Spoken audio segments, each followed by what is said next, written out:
We're going to call to order the August 1st meeting of the West Sacramento City Council, Redevelopment, Successor Agency, and Financing Authority. We're going to begin tonight, as we do each week, with the Pledge of Allegiance. I'd like to invite our guests to join the council and staff in the pledge, which tonight will be led by Mr. Bill Lowell.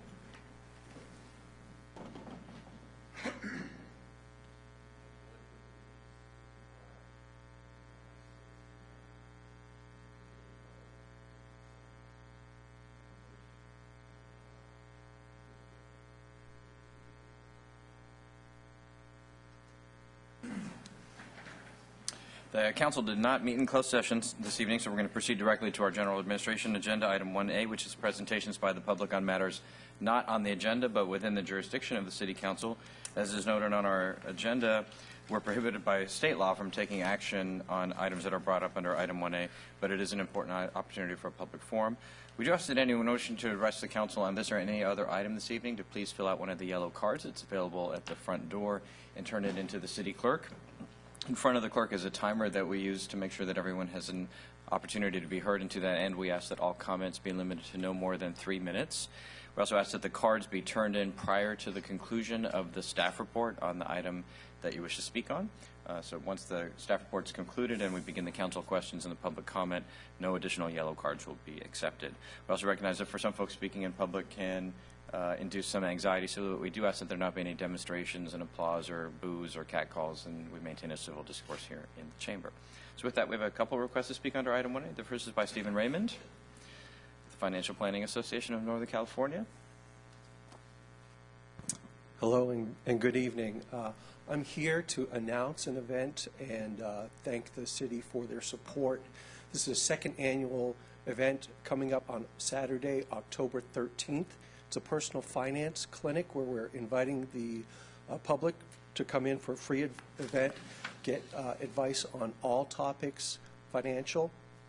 We'll have classroom-style workshops as well as one-on-one advice on areas from debt management, budgeting, insurance, investments, retirement planning, tax planning, and all of the above. And so, again, just an announcement that that's taking place, as well as a very strong thank you to the staff of City Hall, who's been so supportive and helpful in helping us plan last year's event as well as this year's event. So thank you very much. Terrific, thank you. And I know last year's event we had really tremendous turnout, and it was super helpful and very much appreciated by all the local residents and others in the region who came here to get help on a whole range of topics related to getting better control of your own finances. So thanks for this is all done by volunteers. We really appreciate the service and the opportunity that it provides for residents in our community. And thank you for letting us hold it in this building. Thank you. Thanks. All right, and Bill Lowell.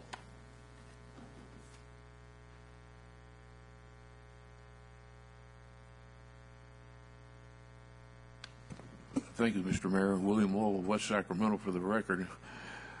I don't know why, but for the last year or so, I go to bed at night and have to get up very frequently, and I notice I'm always thirsty. And I was wondering if it has anything to do with, I believe we have fluoride in our drinking water, and I wonder if that's the cause of it. I might have to wait to start drinking bottled water at nighttime and maybe give myself the test that way, but I was just thinking maybe it's the fluoride, but I don't remember that being a problem before. So, thank you. All right, thank you, Mr. Lowell. All right, those are our only requests on item 1A, so we're going to proceed to item 1B, which is council communications. Are there any reports for the communications this evening? Mr. Johannesson. Thank you. The Yale County Housing Authority met on July 19th, and outside of a consent agenda, there's a few presentations, but nothing to report from those items. Thank you, Mr. Johannesson. Mr. Ledesma. Thank you. I just wanted to report there were no meetings of the Yolo the Yolo Natural Heritage Program GPA board, but there's been some activity in the last week regarding that we're working on. Myself as the interim vice chair and the chair Don Saylor have been working on, and we've engaged staff on regarding funding, grant funding that's being proposed for the JPA. There's some deadlines that have come today and are continuing. and the GPE board is pushing for extension of grant funding to keep that project going and try to bring it to its conclusion. So there's a little bit of work being done by some of the leadership on that JPA board, and we'll continue to work with them. I'll keep the city council apprised, but I think the city manager and I agreed that because of where that project is and the current state of its funding, that we'd probably be looking to bring this to a workshop sometime in the next 30 to 45 days so we can get a complete update. This has been an important program that we've been working through, and it's important that we try to see this to it, not only to its conclusion, but we see it, hopefully it does what we intended to do when we got involved with this 15 years ago, actually longer than that. So again, I'll keep the council updated on these developments, because they're actually, I'm getting emails as we speak, as there's a lot of activity going on around it. But thank you. Thank you, Mr. Ledesma. Mr. Christoph. Yes, on July 26, LAFCO met. One interesting topic was Katie Jacobson from the city of West Sacramento has been appointed as a support staff member for LAFCO. And the major item on the agenda was the Davis Cemetery District, and LAFCO supported the cemetery district, and it would expand not only from Davis but also through West Sacramento and all the way down to Clarksburg. And so the analysis will continue to be done, and then of course they will have to vote on a cemetery board. All right, thank you, Mr. Christoph. Mayor Pro Tem Villegas. Thank you, Mr. Mayor. Just a couple items. On July 25th, the Sacramento Regional County Sanitation District met, but there isn't anything significant to report on that. Later that day, 25th, the Yolo County 2x2 met. A couple of items to note. One, the staff continues to work on solutions for the truck traffic on the River Road.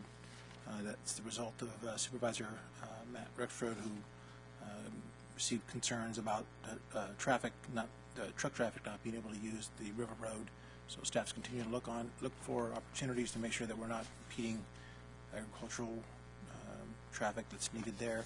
And then also, as the council will recall, at least some of us, there used to be a criminal justice cabinet many years ago, and so the county is considering expanding that criminal justice cabinet meeting concept, given in light of all the AB 109 work and all the other things that are happening in the county. And so they're looking to try to figure out what the scope of that committee will be, and they'll bring that back to us. And then also I wanted to share, there was a meeting last night of the West Sacramento Foundation Board of Directors, and as you'll recall, we annually now have been supporting a all charities raffle, and so I was asked to provide everybody once again with their book of tickets. Mr. Mayor, you get the very first ticket. It's actually quite interesting design there, you'll see. But the tickets, the All Charities Raffle, for those who may not know, is it's an annual event. The West Sacramento Foundation essentially brings together a laundry list of wonderful prizes, and you'll look at the tickets. It's got condos in Maui and Puerto Vallarta and Lake Almanor and Mystery Vacations and all kinds of other really good stuff, luxury suites at the River Cats and $500 shopping sprees at IKEA, and you name it. The list goes on and on. But in any case, what it does is it's an opportunity for community-based organizations here in West Sacramento to sell raffle tickets, and for every ticket which costs $10, that organization gets 9 of those dollars. So it's a can't-lose proposition for any community-based organization that wants to sell tickets. All the raffle prizes are already available, and so the foundation is supporting that event. So we'll hear more about it as it goes on. Ticket sales started Friday, and they'll go through October. That's it. All right, thank you. I have a couple reports. The Delta Protection Commission met last week, took up a couple of items. One was adoption of a series of resolutions to advance the implementation of the Great California Delta Trail project that is, well, underway is probably a little strong of a word, but that has been approved as in concept, and then we're trying to assemble the pieces for the city as previously testified, Dave Shapak on our behalf at the commission, identifying opportunities to link some of the backbone parts of the Great California Delta Trail that's under consideration to our system as well, since the city, as the northern portion of the Delta and the urban gateway to the Delta can provide some critical linkages to the rest of the urban area. The resolutions that were up were principally around encouraging some of the reclamation districts and DWRs. They're doing levee projects to make incorporate easements and other facilities into those projects that support the development of the Delta Trail. There's not going to be some magic appropriation of $150 million just to build the Delta Trail. It's going to come a little bit at a time, and to some extent the same way that we've been doing the Riverwalk here. There was a raucous debate at the commission about this concept between the urban folks and the farmers on the commission. At least one of the farmers who was concerned that having a bike component to the Delta Trail would put bicyclists in gusts of pesticides as they went by farms. We've already adopted the actual trail concept, so my argument was that bicyclists are not, they're just going to go through the pesticide gusts faster than a pedestrian would go down the walking part of the trail, so it wasn't, and if we actually are experiencing gusts of pesticides off of the farm onto the street and onto the water side of the levee, then there's other environmental violations that are occurring. So the commission supported the resolutions, notwithstanding the objection around the pesticide issue, and that's going to proceed. The other was accepting the final study for the Delta National Heritage Area, and I believe Alex Westhoff from the commission was here, it was a couple months ago, to present on the Delta National Heritage Area concept. That has also been now introduced in legislation in the Senate by Senator Feinstein and in the House by Congressman Garamendi, and we adopted the final study for that to proceed. It still needs congressional authorization, and then it would be implemented by the National Park Service in conjunction with the local Delta stakeholders. Also, we have submitted an initial intent to compete in a competition. The Bloomberg Philanthropies, which is the foundation that is mainly funded by Mike Bloomberg, the mayor of New York, has announced a national mayor's challenge for innovative projects or innovative ideas that have the potential to be game changers in the U.S. for cities. And the prize for the winner is $5 million to implement their idea, and for several runners-up, $1 million. And so we accepted the invitation to compete, and we are assembling a team of folks to help us come up with some actionable but powerful ideas that would make us potential contenders. There are 394 mayors across the country that have said that they will compete. I've looked at the list, and 294 of them are no trouble for us to vanquish. The others are going to require that we have our best ideas. Within this region, we're the only city in Yolo County that's in the mix, and I think the other two in the region are Rancho Cordova in the city of Sacramento. But it's not a regional-based competition. So we're really looking for ideas, and so certainly members of the council or others in the community that have exciting, interesting, innovative entrepreneurial ideas about sort of changing, doing business in different ways. It's not, my initial feelers out to get ideas. People say, well, why don't you build this or buy this or make this, and it's not a sort of what would be a great one-time expense for a community. It's something that we would be essentially demonstrating how it could work for others to adopt that might not be winners in that competition. So the deadline for us to actually submit our proposal will be in September 14th. So we're going to be working vigorously over the next few weeks to come up with a competitive idea for that challenge. And our intention right now is that it be in the domain of the food cluster that we've identified, that the council's identified in our strategic plan. So we don't know what, but trying to narrow the focus to that broad topic area. Yesterday, Mr. Kristoff and I met informally with the mayor of Davis and Councilman Brett Lee, thank you, from the new councilman from the city of Davis. The Davis City Council asked those two to meet with someone here of our elected officials around the proposal, the potential for the city of West Sacramento to provide water treatment and conveyance for the city of Davis. The council is well aware of the ongoing issues that have been occurring with Davis and Woodland in their search to try to deal with their lack of adequate water supply, their poor water quality, and they're related to both of those issues. There are significant water quality discharge violations because they have to, even though there's bad stuff that's in the water that they're putting out into their sewer pipes and their stormwater pipes was already there when they took it out of the ground. It still counts, and it's it's too expensive for them to get it out. So they have a big challenge.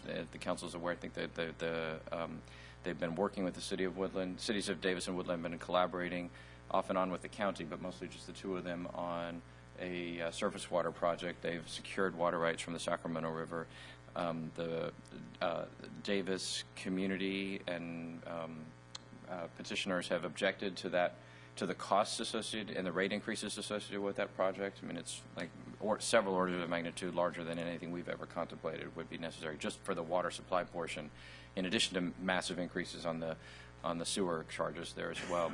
So those were the subject of a referendum and some challenge petitions, and the council there in Davis voted to suspend their partnership essentially with Woodland, and they've been exploring with our staff on a technical basis whether or not we would have the ability, the engineering ability if they were able to move their water rights diversion, their water diversion right from farther north towards Woodland to where our diversion point is. Could we take the water out, treat it, and then they build a pipeline to transmit it from here to there? And the preliminary analysis, the very preliminary analysis is that it's possible it is cheaper than the Davis Woodland project would have been, depending on your assumptions. It's cheaper by some or a good sum. And it has the potential to reduce, to the extent that they're using our treatment our capacity to treat that we're not using today, that could result in revenues to us, or to the extent to which they help to contribute to the expansion of our plant. Longer term, it would reduce our costs, and so in both cases, it could have the effect of allowing us to constrain our rates for our local businesses and residents too. So there may be a potential economic win for both communities, and we met with the two of them yesterday to hear their basic concepts. This was the first time there had been a sort of non-engineer to engineer conversation about this, and I think both Mr. Kristoff and I expressed we'd be interested in a business deal that would make sense for both parties. There's a lot of design questions, both in terms of the actual project, but also about institutional protections and assurances and that sort of thing. I mean, we're a different creature than Davis, and I think we both said, we don't want to be in a position where we get halfway down the line and you pull out of a partnership with us. I mean, to be very blunt, and so I think they appreciated the issues that we were raising, and both city managers are going to be working on both what the shape of a deal could look like, but also what the process and the protections along, and who pays for the interim work between now and then in terms of doing the engineering scoping and asking the city attorneys to both develop the most airtight agreements possible. That's not free. And so one of the issues that we raised with them is, look, we need to work out an arrangement that if you just willy-nilly change your mind halfway through, that we've not burned through a lot of expenses here trying to be good, trying to be effective partners. So certainly more to come. I mean, this will find its way as a council item as well, but that was the sort of the initial diplomatic approach was made yesterday. And I asked Mr. Kristoff to be part of it since he's been our lead water expert for 25 years. So, right. If there's no other council communications, item 1C is appointments, boards, and commissions. We have none of those this evening, so we're going to proceed to the consent agenda, which is items 2, 3, and 4. Any items on consent any member of the council wishes to remove, or any item for separate question or comment? All right, so Mayor Pro Tem Villegas moves and Mr. Johannesson seconds that the consent agenda be adopted. All those in favor, please say aye. Aye. Any opposed? Hearing none, that motion carries. Item 5 is a public TEFRA hearing and consideration of Resolution 12-37, approving the issuance of multifamily housing bonds by the California Municipal Finance Authority to provide financing for the Bridge housing project. Mr. Laurel? Good evening, Mayor, members of the council. The purpose of the public hearing tonight is it's required under the Tax and Equity Fiscal Responsibility Act. It's related to the issuance of tax-exempt multifamily bonds for the Bridge housing project located in the Bridge District. And this marks an important milestone in the course of this project. The funds will be the primary source of construction financing, as well as a permanent financing source. And just as a quick reminder, the city and the agency both have gap financing loan commitments for this project. The project also received an award of state MHP funds a couple of years ago. The developer has submitted applications to both SIDLAC and TCAC at the state for bonds and tax credits. Those were submitted on July 25th, and we expect to hear announcements in September. But in the meantime, Bridge expects to submit building plans and start some grading work later this month. So Bridge is targeting to close on all the project financing and begin construction by the end of 2012, and based on that time frame, we would be looking at a completion date of around July 2014. The bonds will be issued through the California Municipal Finance Authority. That's a JPA consisting of over 150 local government members. Part of the recommended action is for the city to actually sign the JPA to join CMFA for this project, to issue the bonds through CMFA. As noted in the staff report, the city has no liability for the bonds. It doesn't affect the city's debt allocation limit. The project is really responsible for paying the bonds. They're not actually issued by the city. But the TEFRA hearing is required to obtain public comment, and also the council is required to approve the issuance of the bonds because the project is located within our jurisdiction. The benefit of using CMFAs is a bit unique. I just wanted to point that out, that we'll receive 25% of the bond issuance fee. We're expecting that to be around $13,000, and those funds can be used to offset some of the costs of the project management and legal costs involved in getting the project to the closing. So that's a unique feature of going through CMFA. So with that, that's my presentation. If there's any questions about the bond issuance of the project, I can take those. Any questions at this time?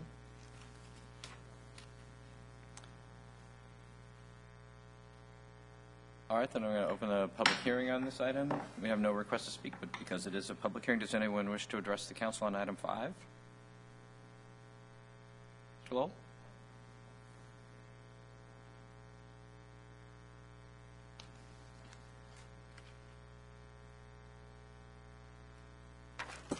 Thank you, Mr. Mayor. William Lowell of West Sacramento for the record. And I don't believe, sounds like this Bridge Street is a relatively new street, because I don't remember seeing it cross any of the streets on our local bus routes. But also the question still comes to mind, what about wheelchair accessibility of this housing, and how close are these units located to an existing bus stop, or will there be bus stops and shelters established as part of this, and routes rerouted and so forth to serve these units? Thank you. All right, thank you, Mr. Lowe. All right, so Bridge Street is the street that if you're coming off the freeway and you take the South River Road option on the Jefferson exit, that off-ramp turns into Bridge Street and goes to the river. So as we start to all become more familiar with the new street names, that's Bridge. So it's the connector between the freeway off-ramp and riverfront. And with respect to the accessibility issues, Mr. Laurel?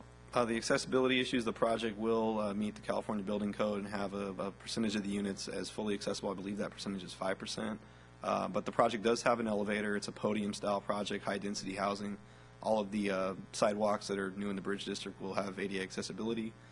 So as far as accessibility, it'll be our in compliance with current requirements and provide the units as required. Other questions or comments, Mr. Mayor Pro Tem Villegas? It's not a question, it's just a comment. I know the developer has spent years and years of refining that project, And although this is a relatively small action on our part, it represents a significant step forward in this project coming out of the ground. I know the intended construction season is going to come to a close pretty quickly, and I know he's interested in getting this thing started in the fall. So I think folks are going to be excited to see what they see, or get excited to see what comes out of the ground, certainly by the springtime when this thing gets to start to formation. So good work in putting it together. It sounds real good. Aaron, CMFA, who is that? CMFA is a JPA. It is, again, 150 local governments are members of the JPA. CMFA started in 2004 and issues bonds for multiple types of projects, including affordable housing. So it's much like, we've issued bonds in the past through CSCDA, California Communities, and some of the other organizations would be ABAG, and other times on other projects when we've done tax-exempt bonds, it's been through one of those organizations. The main difference here is they have a prior relationship with Bridge, first of all, so they've issued bonds before, but they do offer that portion of the fee. And it's not just the 25% that comes to the city. They also make a charitable donation of another 25%. And in this case, it'll be used to write down the cost of issuing the bonds for Bridge, resulting in a savings to the project. So that was the main thinking behind going through CMFA. But who is it exactly? So with ABAG is a corporation ultimately responsible to the ABAG board? Right. This is a JPA which separates membership from governance. So, you can't really tell from the JPA agreement, but it looks like a self-perpetuating board that is not directly accountable to the members of the JPA. And the JPA, by virtue of its creation, our joining it, we assign certain of our powers to a JPA. So I'm just curious who this group actually is. Yeah, it's a JPA of financing authorities, and actually I would want to point out, just for some background information, we do have a representative from CMFA here. Maybe I could introduce her to answer any of your other questions and provide some background. Because you don't know, right?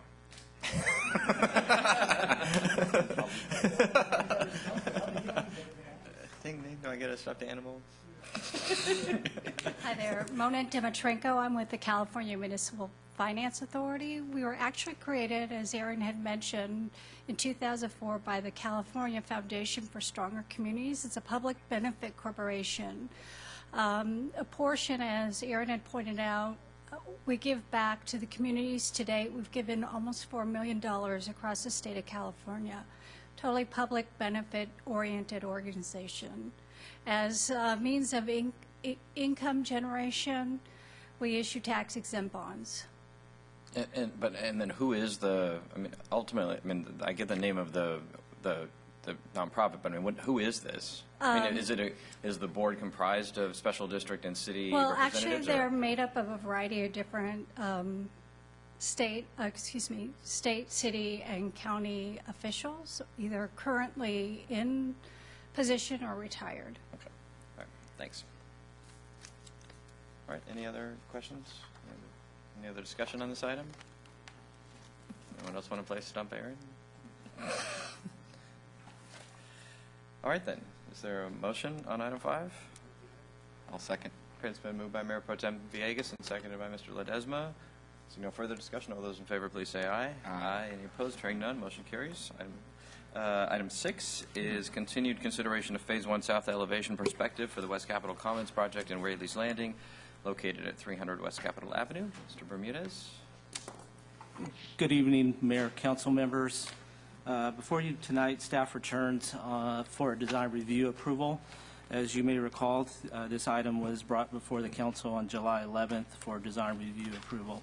And at that meeting, staff described the project as a multifamily complex, 350 units, programmed as a Phase 1 and Phase 2 type of project. The Phase 1 development would be the project area along between 3rd and 5th in the Old West Capitol, basically on the ground level of what is known as Rayleigh's Landing. And then the Phase 2 of the project would be along Tower Bridge Gateway and be comprised of roughly about 150 multifamily units there. So in total, the project consists of 350 units.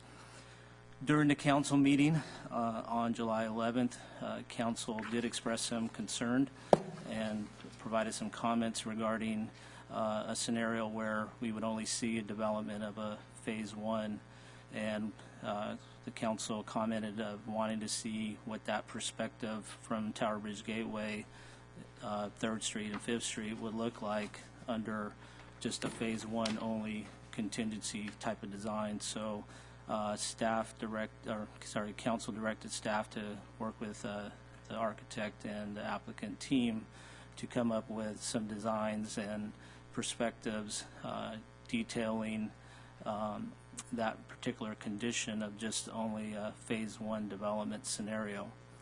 Since July 11th, the applicant has provided a couple of documents. These are perspectives, elevations, and illustrative type of documents. Those are in attachments 7 and 8 of your staff report. Additionally, staff included a narrative of this particular condition and concept provided by the applicant in your staff report.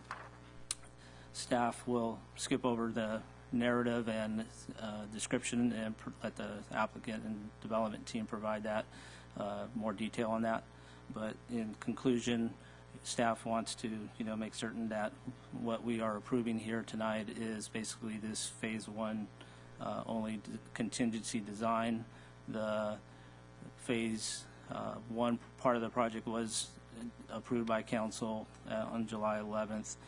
Conditions of approval have been crafted in your staff report as attachment 5, and staff would like some affirm kind of answer or feedback from council that we did indeed include the right language as we heard from the July 11th meeting, that these conditions affirm your comments back to staff. Additionally, staff would like to include that there is 2 abandonments that need to occur with this project. This would be an abandonment of 3rd Street and an abandonment of 4th, that those will come back as separate actions or maybe combined actions depending on circumstances, but they will come back for formal hearing as part of the abandonment process per our engineering requirements in Streets and Highway Code. So in conclusion, staff recommends that the project move forward, and the applicant is here to address any questions and then give pretty much an overview of these exhibits that have been included in your staff report. So at this time I can answer any questions, or we can move to the applicant team.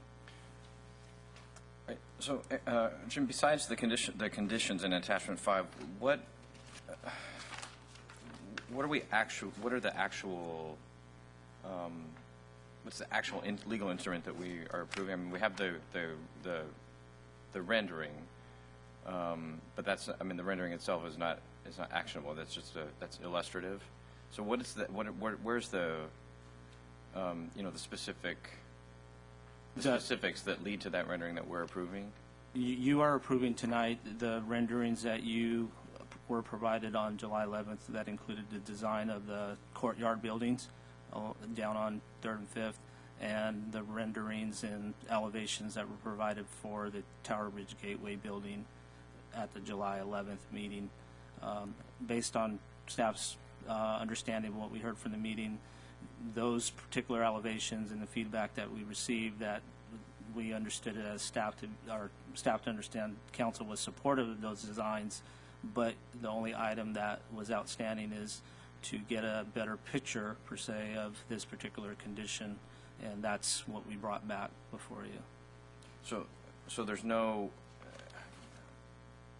there hasn't been a design for the Tower Bridge Gateway frontage based on a phase one only. What all that's been done is a rendering of what it would look like if phase 2 isn't built. That is the rendering that you have before you is a condition that basically details if it was kind of a type of open park concept, if that's the path that we choose to develop on that particular property, under a condition where there's no development as a phase 2 project. Obviously, if if the developer didn't move forward on the Phase 2, then we could entertain, another developer that could develop the site at a future date and come up with a proposed design of that frontage on TBG. But at this time, based on, what we heard from the council, is we brought back what a condition would look like under current conditions based on this approval if we only saw a Phase 1 only design out at the site constructed. All right. So, I just want to be clear because it's because that's not my recollection of what I know. That's not what I was saying. I mean, I wanted to see a design, not radically different necessarily, but a design that was based on what's the right frontage look like on Tower Bridge Gateway in the absence of a Phase 2. But it sounds like what you're saying is that there was no design work done, that all that's been done is a rendering of what was already proposed last time? Or If I may, Mayor and Council. Yeah, basically what has been done, and maybe the question really is more directed to the development team to explain what they did design. But basically, it ties a little bit back into the title issues. And so at the time this work was underway, the title issues were still a little bit unclear. We now know that the underlying title likely belongs to the Teal Family Trust and or some other earlier heirs, but it doesn't belong to the city. There are a few small strips along Tower Bridge Gateway and Third that are city-owned, but they're just that. They're like less than 10% of the property. So I think the developer, with the title issues that were clouding at the time, they pulled up probably a little bit short on the design from what I think your expectations were specifically, Mayor. So that's kind of what they formulated. They left it sort of as a linear park.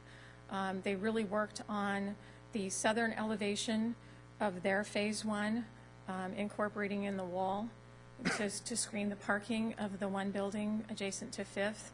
They did some more screening and some greenery around the pool and community area. But they've expressed to staff that it's really their intent to develop Phase 2 with the Tower Bridge Gateway building. And so they frankly didn't want to put a lot of effort into the other option, because then that didn't meet their ultimate goal. So that's about what we have to offer. So what is before you tonight is that Phase 1 only edge, and what you'd be approving is sort of what's described in the narrative, which is the requirement for the wall, the landscaping, the screening around the pool area. So I don't know if that helps, but maybe the developer team can embellish it a little bit more. Okay. But so just to be clear, regardless of what we hear from the developer about what their intention is, the only controls are what's in the staff report on the second page and the second paragraph? I'm trying to figure out what do we actually know will be there as opposed to what's in. I mean, the renderings are always helpful, but the renderings often show things that don't end up in the requirements, or they don't show things that later on somebody says, well, I would like to build a 20-foot wall here because our residents don't want to look at Tower Bridge Gateway, and we haven't specifically said you can't do that, right? And that's so I'm trying to understand what are the design restrictions. So is the narrative that Jim's describing is in the staff report, is that page 2, the second paragraph of the analysis, or? And is it that whole, where does it start, or what's the legal, what is the piece that we're actually adopting? We are adopting where it starts, the aesthetic, let me see. Therefore, the aesthetic? Yeah. All the way till the end of the paragraph? Yes. Okay.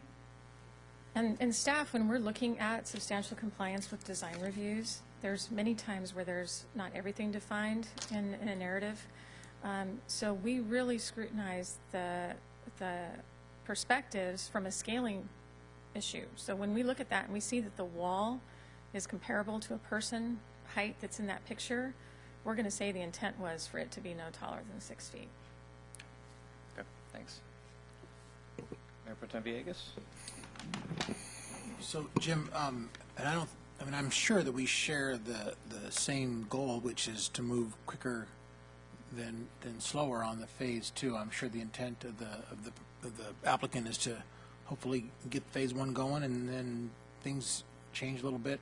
The conditions change enough for them to move forward on phase 2. But if that doesn't happen, what are the things, or what are the milestones, or what are the hurdles or the expectations that we should look out for or be anticipating as they move under construction for phase 1 and consider phase 2? I mean, what are the things that we should be looking for? I've not heard, at least at this point, obviously if the market changes dramatically, that's kind of a no-brainer, but are there things that we should know about that have been identified that are going to help us determine whether or not there's progress being made towards, or there's the potential for that second phase moving into reality?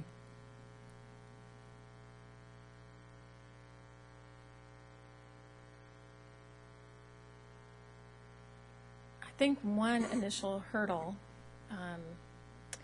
actually has been accomplished, and that is that the developer advised me that they had a good meeting with the Teal representatives, and that they have amended their agreement so that this property is included as a part of their option agreement.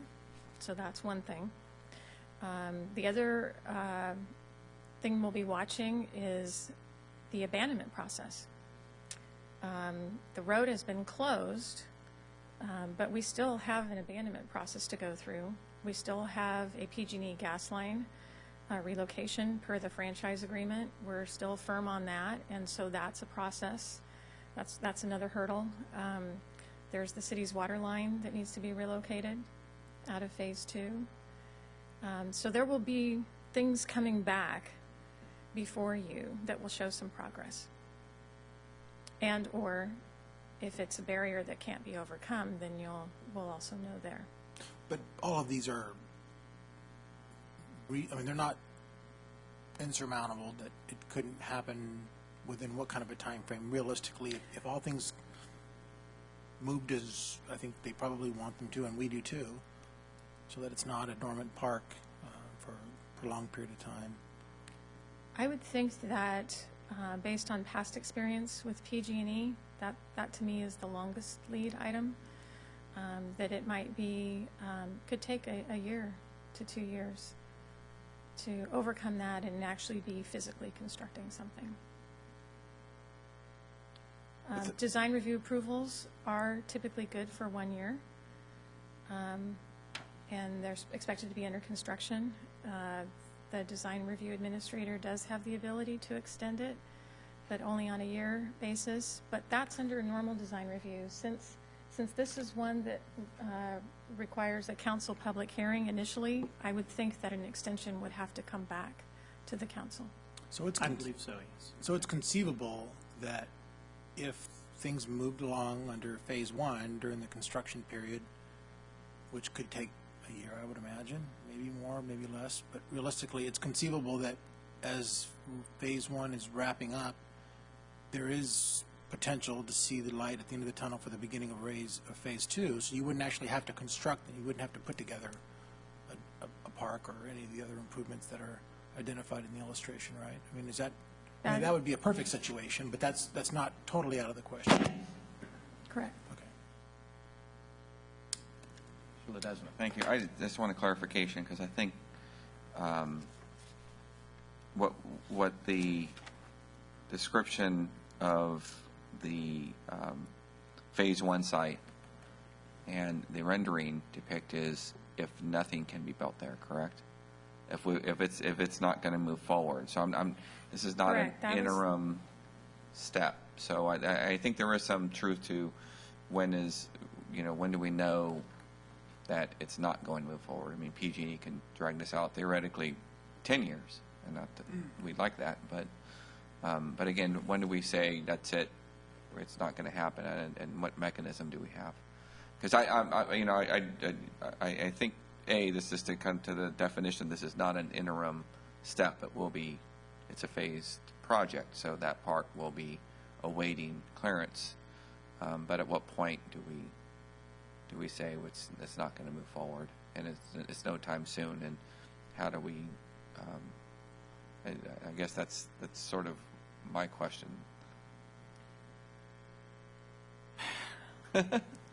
Well, I think the difficulty is it's not really going to be the city's decision to make whether or not they're going to move forward with Phase 2.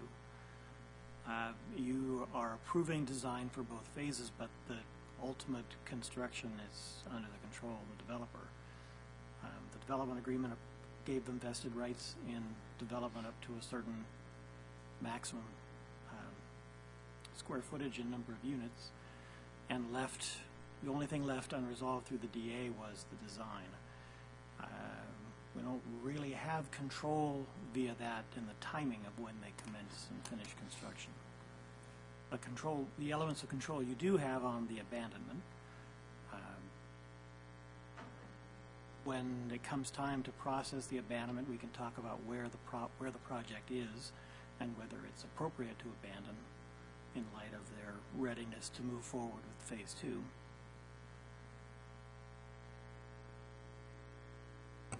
Okay. Mr. Johannesson.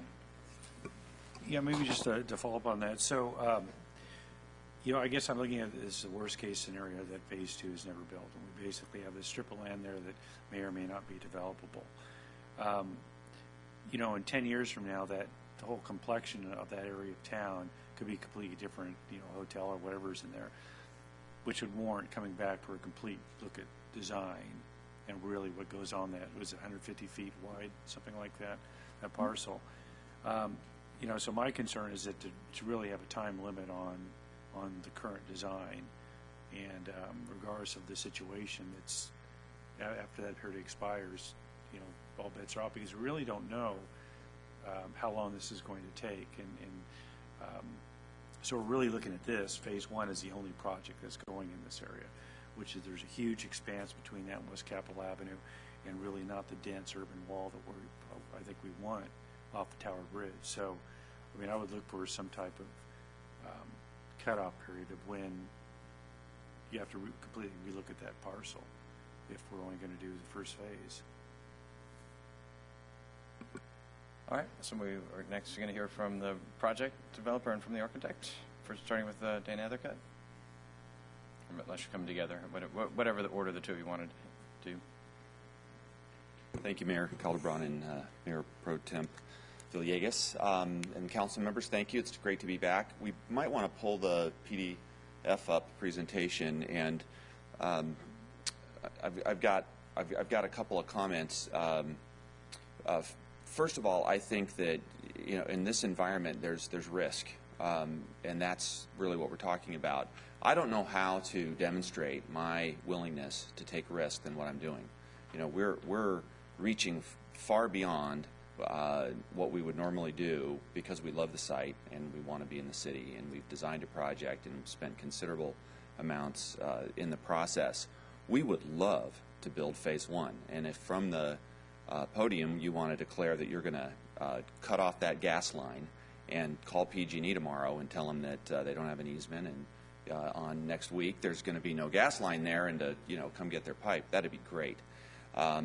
But that's not realistic. We have made progress every week towards Phase 2, and staff has been great.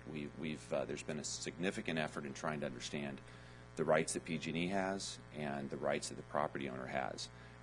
We renegotiated our agreement with the Teal family so that we will own at least half of the underlying land, and we're trying to understand a very thorny title issue that frankly is without precedent. You've got the city's title company and land use attorneys that are trying to understand what happened in 1927. We're going to figure this out, and it might take us a year, but what we've created is a fail-safe so that if it takes, this is what the project will look like in the event that when we build the first phase, and we have made some significant changes in order to accommodate that.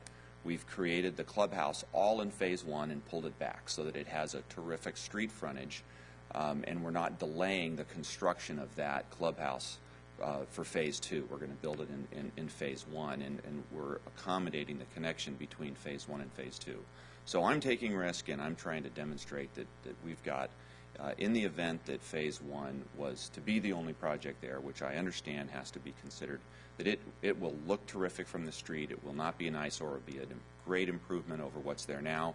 And more importantly, there'll be 200 plus people living there and participating in everything that's going on in the city. So I think that's my comment, is that I'm doing my very best. And to echo what the Mayor Pro Tem said, this construction season is getting away from us now. We are proceeding with our construction documents regardless of not having all this worked out. And we're preparing to submit a grading permit to start in September. So I'm way out there and trying to do the right thing, and that's the best I can say it.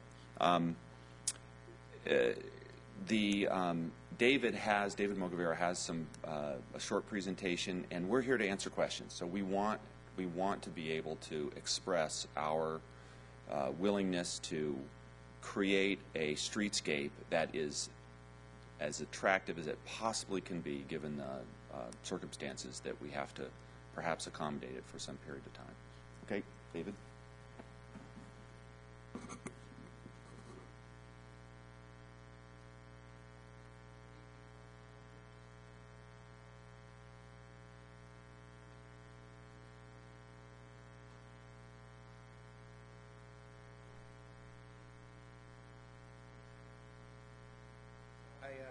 I'd like to direct you to these two documents that are in your package, 11 by 17 in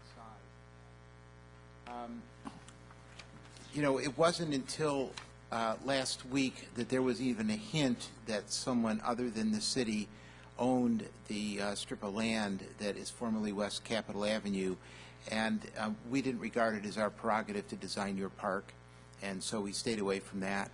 And so we have basically assumed that there would be some kind of park-like environment along that street. We've made some modifications to the design based upon the possibility that, Phase 2 may not get built for some period of time. And I'm just going to kind of walk you along the rendering, if you will. And if you start from the west end, which is your right side of the rendering, you basically have the same building elevations that would be on 3rd and 5th Street. They're identical to the type of elevations that would be on 3rd and 5th. They're prototypes. And then you come to the pool equipment structure, which is a little one-story structure that I'll come back to in a minute. And then we basically designed a front for the community center that would face on to Tower Bridge Gateway in the event that Phase 1 was not built. In fact, we will build it that way, and then we build a bridge between the Tower Bridge Gateway building and that structure eventually. But we hadn't designed that side of it before. Now we've got a concept for what it would look like.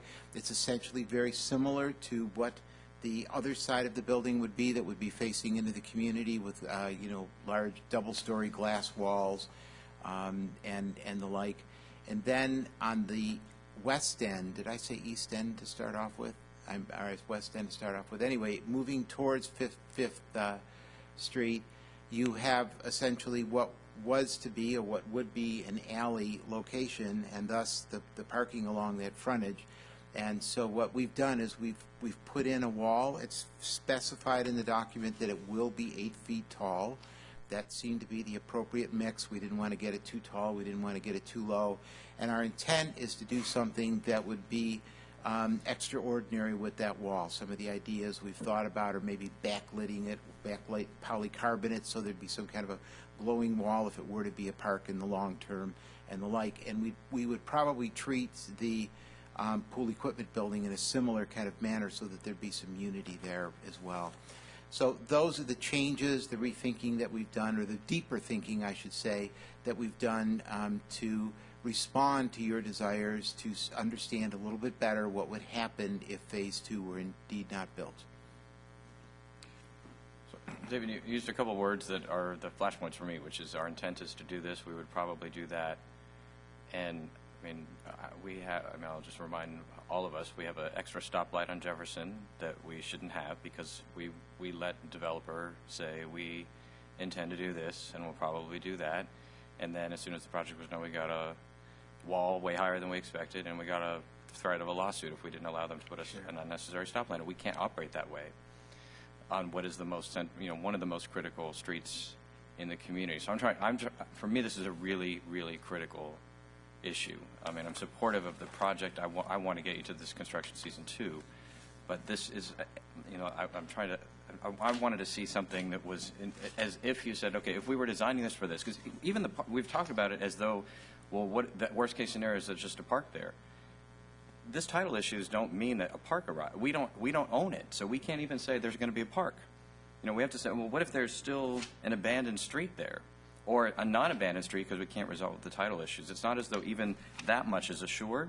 So the frontage of this really matters, and all we have is the picture and a commitment on a fence with lighting on the fence. But even some of the things that you just said are not articulated in what would be part of our design approval. And that's what I thought. And so we're not much farther than we were 2 weeks ago or 3 weeks ago when we first took this up. Well, Mayor Cabal, or what am I missing? I mean, I would love to be wrong. I really would. Okay, on the east end of the project, we have the buildings that had been designed. They're exactly the same as the elevations that would be on 3rd and 5th. That hasn't changed. Okay, that was done. It was resolved and completed. We have taken the community building and actually given you an elevation for it, so that's clear. That's done. Along the you had proposed that already, because the movement of the community building. Well, we hadn't designed it. Okay, but the movement that's required in order to have a place to do the leasing. Right, I mean, that's why it was already proposed to be in phase 1, regardless, wasn't it? The last time we heard this, was it that structure had to be moved backwards because you needed to have a leasing office. As of the last council hearing, that's correct. I'm not understanding. Well, I'm trying to understand what's different. I mean, what we had said. Let's bring this back. My point is that most of what we thought you were concerned about had already been resolved. Indeed, we had elevations for the 3 residential buildings that will be facing on to whatever Old West Capitol Avenue is going to be, and we don't have control over that at this point. We have those buildings were done. We haven't changed anything. There was no reason to change anything. We have given you an elevation for what the community facility would be, and we've given you an elevation as to what the pool equipment building and the screen wall would be. That's what we have control of. We've given you articulation of everything that we have control over. Would it be possible to condition the project such that the design of the clubhouse will be in accordance with the rendering that's been provided, and the design of the wall will be in accordance with the drawing that's been provided, and will either be a landscaped wall, in other words, there'll be green screen that grows up a mesh, or some sort of other the polycarbonate lights that we've talked about, and that one of those 2 options will be reviewed by staff and approved. I think what we're looking for is, we're happy to have the project conditioned, and we're happy to have the conditions be very specific. The only elements that were uncertain from my perspective from the last hearing were the actual appearance of the clubhouse building. We did not have a elevation done at that time, and the decision was made to push the clubhouse entirely onto phase 1 shortly before the hearing, as we tried to accommodate the uncertainty in the project.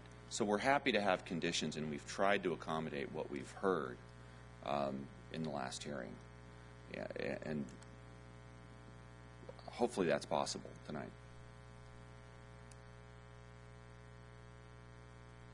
I mean, just where I'm struggling is, at least for me, the message from the last hearing was, how is it? Assume there's no phase 2. What is this project? How is this project the right project for Tower Bridge Gateway?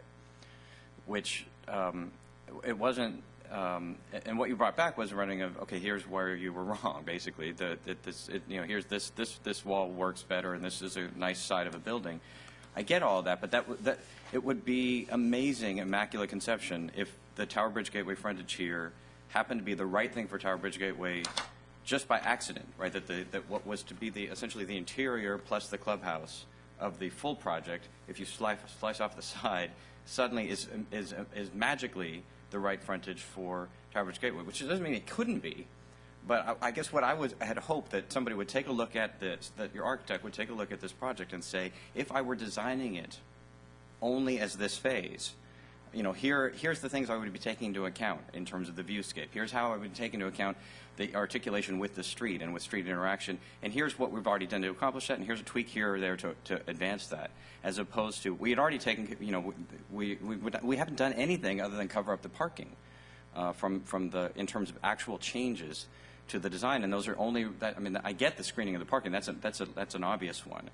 But it just doesn't feel like there's even been an attempt to say, if this ends up being the project, then is it, what's the right? And I'm not asking you to redesign the entire project. I'm just asking you to take to take an architect's view and an urban designer's view of what this looks like and interacts with Tower Bridge Gateway. And it doesn't feel like that's been done. And Mayor Cavalden, are you missing sort of the, what that space would be in between? I mean, there's already frontage built on Tower Bridge Gateway that exists. That's not our prerogative to change. We at the time clearly had no control over the property in between, and now we may have, but we didn't know that till just a few days ago. I mean, we would retain our request for the parking on Tower Bridge Gateway and provide some kind of a connection to the clubhouse as part of the city's prerogative to design that park. But quite frankly, we didn't feel it was our prerogative to tell the city how they should design the park. I mean, I think that's the essence of it. I'm not sure, other than moving the buildings around completely and the like, I'm not sure. Can we go to the next slide, the actual architectural rendering? I think that we may be getting lost in the illustrative that we tried to create that was a little more human scale. I mean, this gives more of a technical view. There's a dramatic clubhouse. The buildings, I think, are more accurately depicted here. It doesn't really. I mean, this shows from below ground level, so it would be. That's not the view that would be seen from the street, which is what we tried to create from the drawing. So we have tried to accommodate the vision of what we heard in the last hearing, and there's between the two illustratives, this one, which certainly can be part of the conditions of approval, and then using as much of the elements of the rendering that provide some controls to city staff during the construction documentation process. Those are the tools that we've come prepared to use tonight to try to move the project forward. And I think I hear what you're saying is that what would you do if you were never going to build phase 2? What would it look like? The reality is we plan on building phase 2. We're doing everything we can to build phase 2.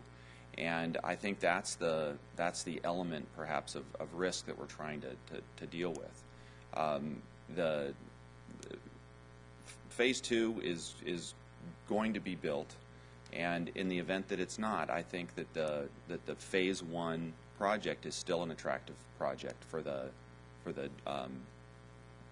roadway there, and trying to accommodate the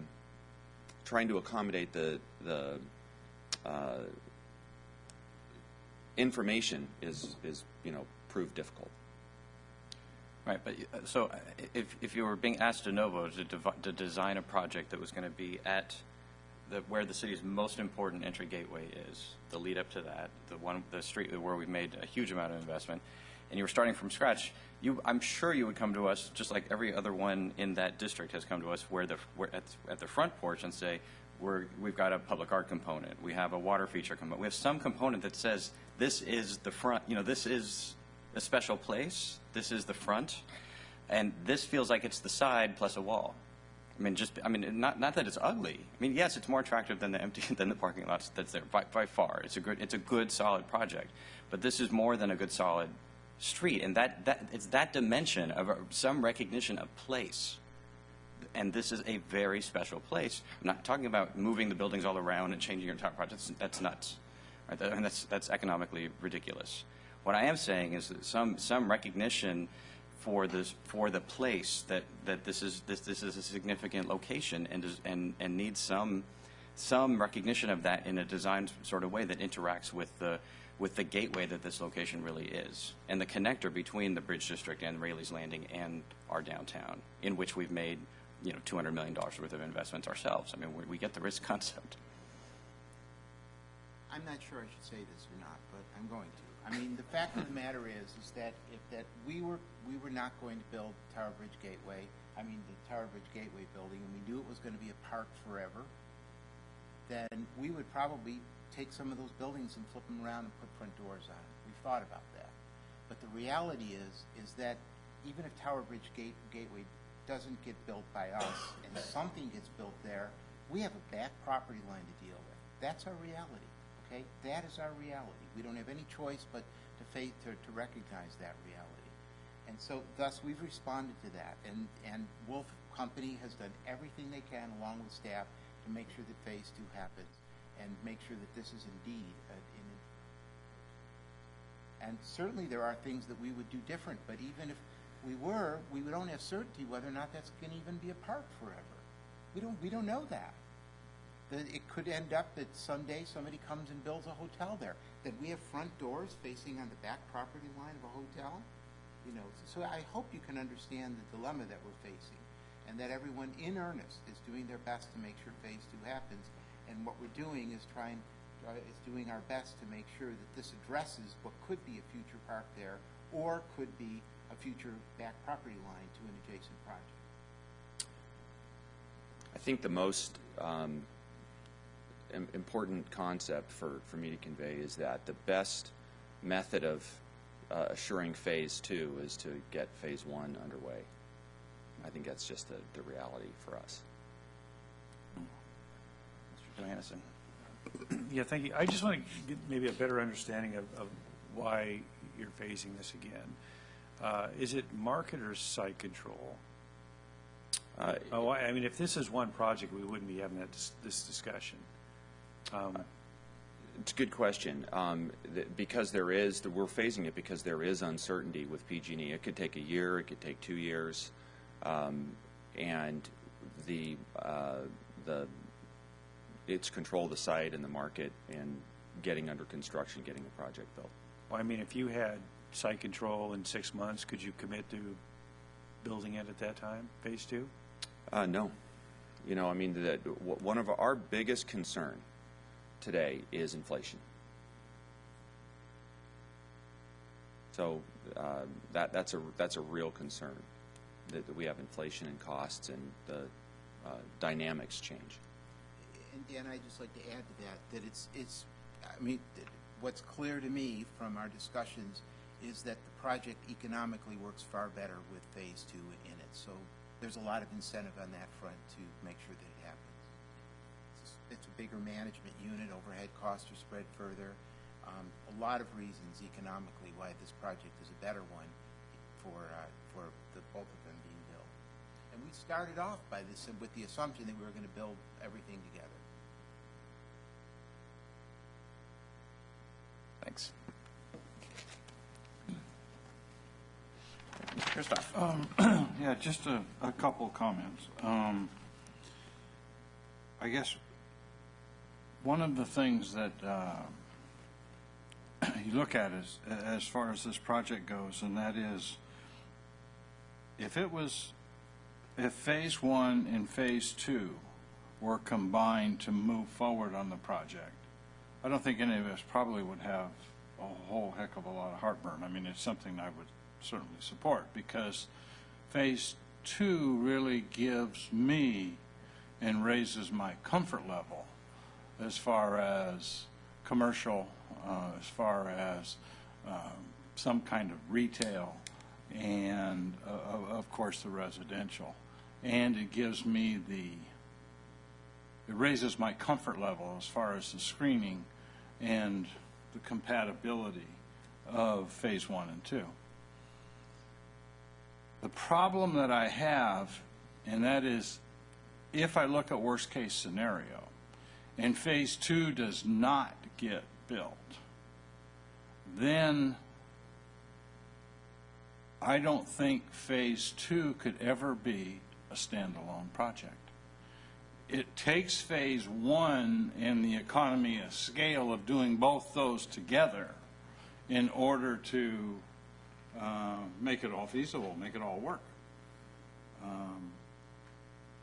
So for me, Phase 2 is really the most important. It's the one that really drives the project. And I don't know if we could put a development agreement together or put some kind of conditions, because we really don't have control, and they don't have control, and they're working on it. They're trying to get it. I truly believe they are. But this is a heck of a leap of faith as far as the council goes, I think, to have Phase 1 move strictly on its own and hope that Phase 2 comes in. I mean, I really can't think of too many other projects, and we've done quite a few projects in the 25 years we've been in existence, that has these kind of unique circumstances so that we can get a project. I'd love to do the project, but for me, Phase 2 is the absolute critical control of all this, and or component of all this. And so, listen to my fellow council members and see what they think, but it's difficult for me to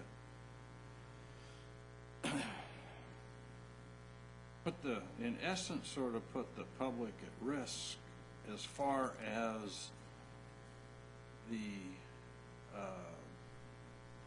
aesthetics of that particular location. You're coming across the Tower Bridge, I mean, and boom, you're right there.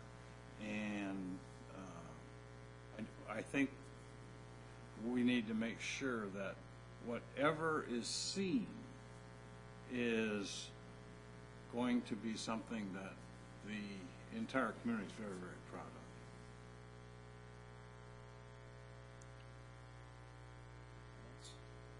of. Mr. Ledesma? Thank you. I just have maybe staff, Charlene or Jim, can answer just a couple of questions, because it is the Phase 2 site. I'm just trying to get an understanding of how this would kind of, again, what are the triggers to kind of getting it? So it really comes down to the Teal family owns it, and minus a couple of slivers. So I was trying to get this in my brain around this. So they're working with them to try to acquire those sites now, correct? That site. That's our understanding, yes. Okay. So if that fails, the Teal family, so now it's PG&E is the only left. Correct. My understanding is they have amended their option agreement with Okay, the so TLs that is- to so- include these properties. Okay, so then the issue becomes the PG&E issue, and then if they're, again, I'm not real super clear on what the issue is with PG&E, so maybe you can refresh our memory on what I know they have a gas line underneath there. I'm not going to go shut it off in the middle of the night and tell them to move it, but I'm just trying to understand what exactly has to happen for them to move. What's the impediment here?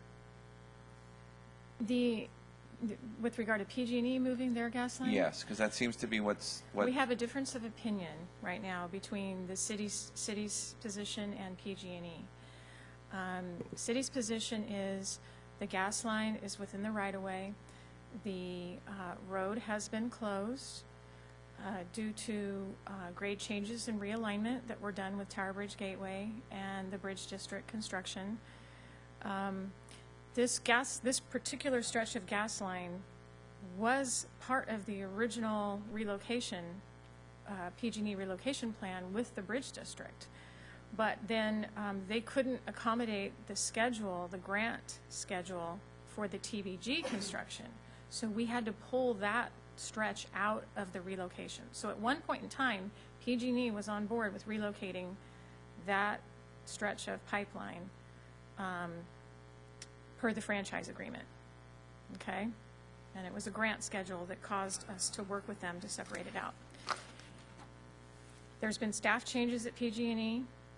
We've gone to them, we've said, okay, we're getting ready, you know, we want to get this relocated under the franchise agreement as we had originally planned. They said, no, it's not subject to the franchise agreement. You're doing this because of a development, and therefore it's at city cost or developer cost. It's not at our cost. And so we strongly disagree with PG&E. We feel it falls under the franchise agreement. Our right-of-way is still in place. We have not abandoned it, and we don't plan to abandon it until such time as we get PG&E to see light. So now there are other ways to do this, but it could mean that it could add cost to the project. If PG&E digs in, or if we, you know, pursue some other use for that property and move away from the public highway easement that's there, that could complicate things. So that's the next big hurdle to get over is the PG&E, getting PG&E back on board with the franchise agreement. And if they, I mean, again, bear with me, but if they don't, I mean, the alternative is it becomes a Teal property that is basically undevelopable. The Teal family might have some recourses. There's, I don't want to get too much into the legal aspects of what the Teals might have, but, you know, if we essentially abandon the right-of-way to clear the way for development, PG&E doesn't have an easement for that pipeline. So technically, they're trespassing. We've had a fair amount of discussion, and I agree with Charlene. I don't want to turn this into a discussion of relative legal positions, but we are reasonably comfortable that the franchise agreement requires PG&E to relocate. The case law, the statutes are fairly deferential to the city's position. It's clear from the correspondence that PG&E had been notified back at the time TBG was being done that relocation was a necessity. It was, as Charlene says, pulled out because of their scheduling problems. Looks to us to be pretty clear that when it comes time to move, that it is within the city's power to decide to abandon that right-of-way and tell PG&E to relocate based on the franchise agreement, which is based on state law, and that it would be at PG&E's expense. But PG&E is a big company, and this is a fairly expensive project, and so they have some incentive to argue about it. Okay, thank you. Madison? Yeah, I mean, I would like to, I mean, I understand the inflation issue, I think, because we've had such a contraction in the construction market. We're starting to see it already. There's not a lot of workers out there. And so I think you're going to see that. So the name of the game now is to do this quicker, sooner rather than later. And I think, you know, we should do what we can do to help move this phase 2 quicker rather than later. And I mean, I'd like to see all the options open in terms of PG&E, whether it costs money, whether it doesn't, because really time is money in this. And if a 6-month delay in a project is going to be X amount of dollars, to compare that with, you know, how we can do, because I do hear the commitment to do phase 2 is sooner rather than later. I think we need to do what we can to help make that happen. It looks like there's a lot, is something that we can do. Maybe how we deal with PG&E, you know, maybe negotiate I don't know, in a different manner. I mean, there's other things that we can work with them on to maybe, you know, just some way to kind of work out that situation to kind of free up that property sooner rather than later. Because, you know, a third of this project, or 30% of this project is in phase 2. And if we delay more than 2 or 3 years, I think the inflation's going to be there and it's not going to happen. I think it's going to be a real issue. So I'm not real confident phase 2 is going to happen if it's delayed any significant length of time. So it's going to come back to resolving this issue on this land to get that freed up. And so I'm looking at solutions, what we can do now and how we can move that process faster to help them do phase 2 right now rather than waiting. Okay. We have been in active communication with PG&E. Our next plan of attack was to bring in the prior PG&E staff member who worked with us on the Bridge District relocation to bring in that history. They haven't left PG&E, they've just been reassigned to a different area. And so we're really hopeful that bringing in the history will make it come about faster.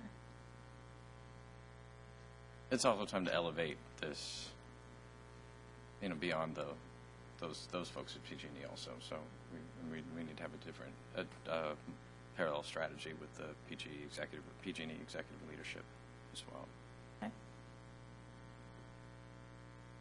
I now have a question. Okay, if we follow along with Mark's concepts, and we're successful 6-9 months down the road, does that still preclude then phase 2 being built? Will the developer, even if we move phase 1 forward this evening and we do all the things that or we're trying to as far as PG&E goes, and we are successful 6 to 9 months down the road, I think I heard that phase 2 wouldn't be done, but I don't know that. Would phase 2 be done? Well, I thought what we heard was that the developer could not commit to that, in part because even 6 months has potential construction cost implications. So I think Mark had said, would you commit that you would do phase 2? Not that, and the answer was no. But the question was never put, would you foreclose the idea of doing phase 2 in 6 to 9 months if we were to resolve those issues? Right? Is that right? That's my understanding too. So they just don't know because, they're trying to get to this construction, right now construction, where they know what the cost structure looks like. And if the cost structure doesn't change 6 months from now, if there isn't inflation, then potentially they could do phase 2 if the path were cleared by that point. If costs have gone up dramatically, then maybe not. But they don't know that any more than we do. I guess my assumption would be that if costs go up, rent will go up. Because that has a tendency that, the economy's starting to move and get motivated. So,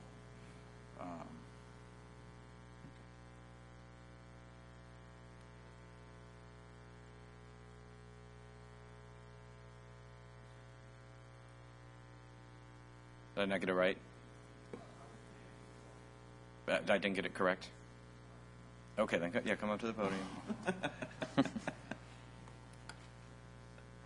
The phase 1 has about a 16-month construction process, and we would, if approved tonight, we would price out the entire phase 1 and phase 2. So we've got the design work done for both phases, and as soon as we can resolve the PG&E issue, which we think 6 months is a reasonable amount of time, we would move right into building phase 2. So, I recognize that this is a bit of a leap of faith. I've leaped, and I'm asking you to as well in order to get the project going. So that's really the issue, I think, tonight. Isn't that what you asked before? All right. That would work. But we don't have. When I came on the council, we had Lighthouse Marina that was halfway built. Despite, a good faith, absolute assurance from the developer. We approved the Richland Development Agreement and asked point blank, are you going to be here in a year? Absolutely. I can give you my absolute personal assurance. We're not going anywhere. And 60 days later, they were gone. It's just, we can't operate that way. Particularly when we're dealing with such a central location. I know you don't have. There's not. So we need to design. If that's to be the basis for going forward, which I would hope it could be, we would need to design mechanisms that assure that actually occur, beyond any assurances that we could make just at the podium. So, Mr. Ledesma? Well, that's what I want to get to, because I think what you're asking is what are the design mechanisms we can build into this? Because I understand.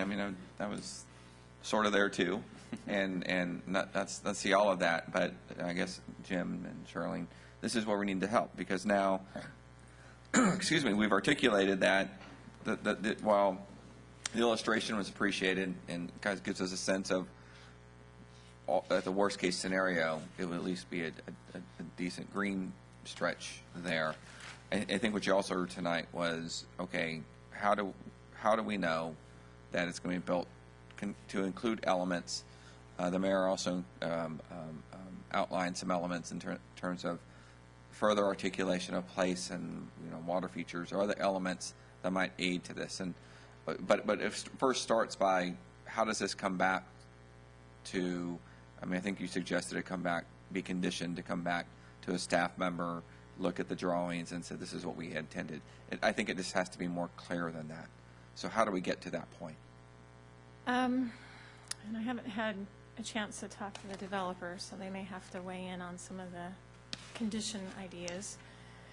But one way to get where I think you want to be is to condition those particular buildings along the southern edge, that their actual permits not be issued until such time as permits are issued, or at least the application is in for the Phase 2 building.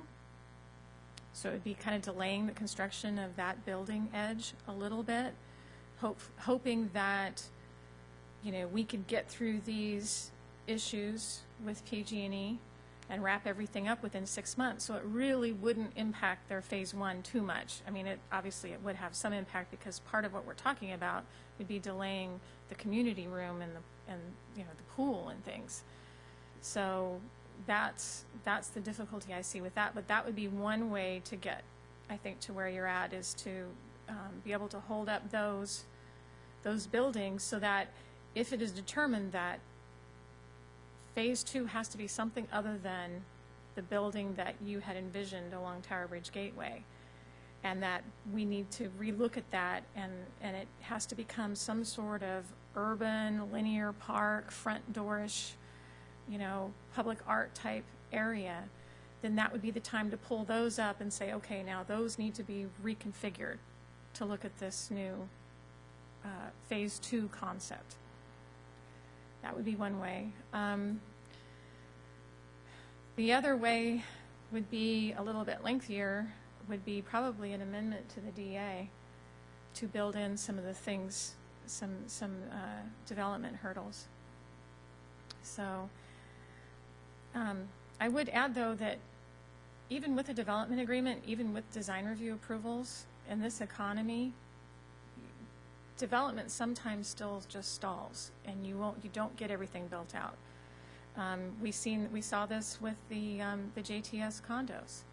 They really only built out half of them, and then they turned around and sold the rest of the property. And they had design review approvals, and they had a development agreement and all that, but there's just certain things we don't have a lot of control over, and even sometimes the developers don't either, with the economy and with their investors. So I don't know if that gives you a couple ideas of how you might have some control over Phase 1 starting to move forward, but we come to a point and we know we're going to have difficulties with the PG&E gas line, and they might be insurmountable, then maybe it does come back. And I'd suggest that you could combine those two. You could initially condition it the way you described on the edge, and allow then the opportunity for the developer to come back and ask for a development agreement amendment to approach this issue in a different way if they have a different idea. So you'd have in place the first mechanism, and that would buy enough time to process a DA amendment, which has to go through the Planning Commission and the Council of Adoption by Ordinance.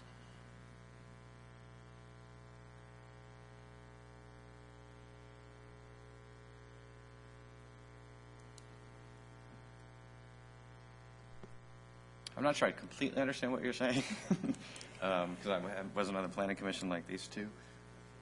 No, it's just the mechanics of of exactly how that would work. But I think It'd be basically conditioning the issuance of the building permits on those buildings. So it'd be the one that's right on the southerly edge over by 5th Street. It would be the community center and pool equipment room, and then the two buildings that are over adjacent to 3rd Street. on Yeah, I the mean, city. to me, the critical piece, if you combine the criticality and the potential cost, that the two areas where there's the most opportunity to deal with that issue, if you had a phase one only design were to do something different with the parking lot that is proposed to be screened by the wall, right? So you would still build all the rest, but instead of building the full parking, build half. You allow just for the entrance into the units, and you do something else there that is intentional as opposed to a wall. And the advantage of that, it's modular. You don't have to build. You don't have to. If you can start building everything else and not have to build a component there.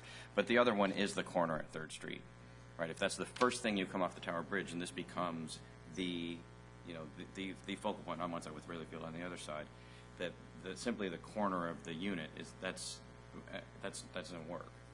Right. I mean, the original proposal, the full phase, the both phase proposal took that directly into account. So these are two special corners, so we want to do something with them that's distinctive and recognizes that. And this doesn't do that, but I would focus there as opposed to dealing with the clubhouse and the full area, because if you condition all of those, then you don't allow. Then a lot of construction can't happen or can't be bundled together. But if you're just dealing with those two corner areas, the parking lot and the corner at least of that one building, you're at least narrowing the potential exclusion area. Does that? No, I love that idea because you're absolutely right. I mean, think of it in the terms of the most valuable piece of property along that waterfront. That is the corner, so that makes a lot more sense. You're absolutely right. I would support that.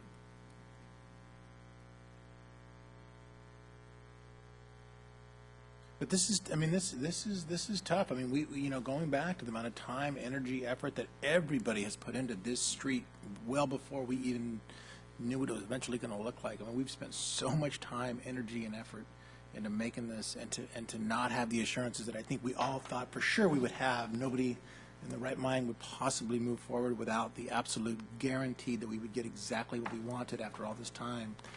It's tricky. I mean, I was on both parts. I mean, your part, obviously, but ours as well. So this requires, I think this is a conversation that is absolutely necessary and critical for us to be sure that we are doing the right thing, because there are no do-overs. This is our one shot at our prime, waterfront area that requires it.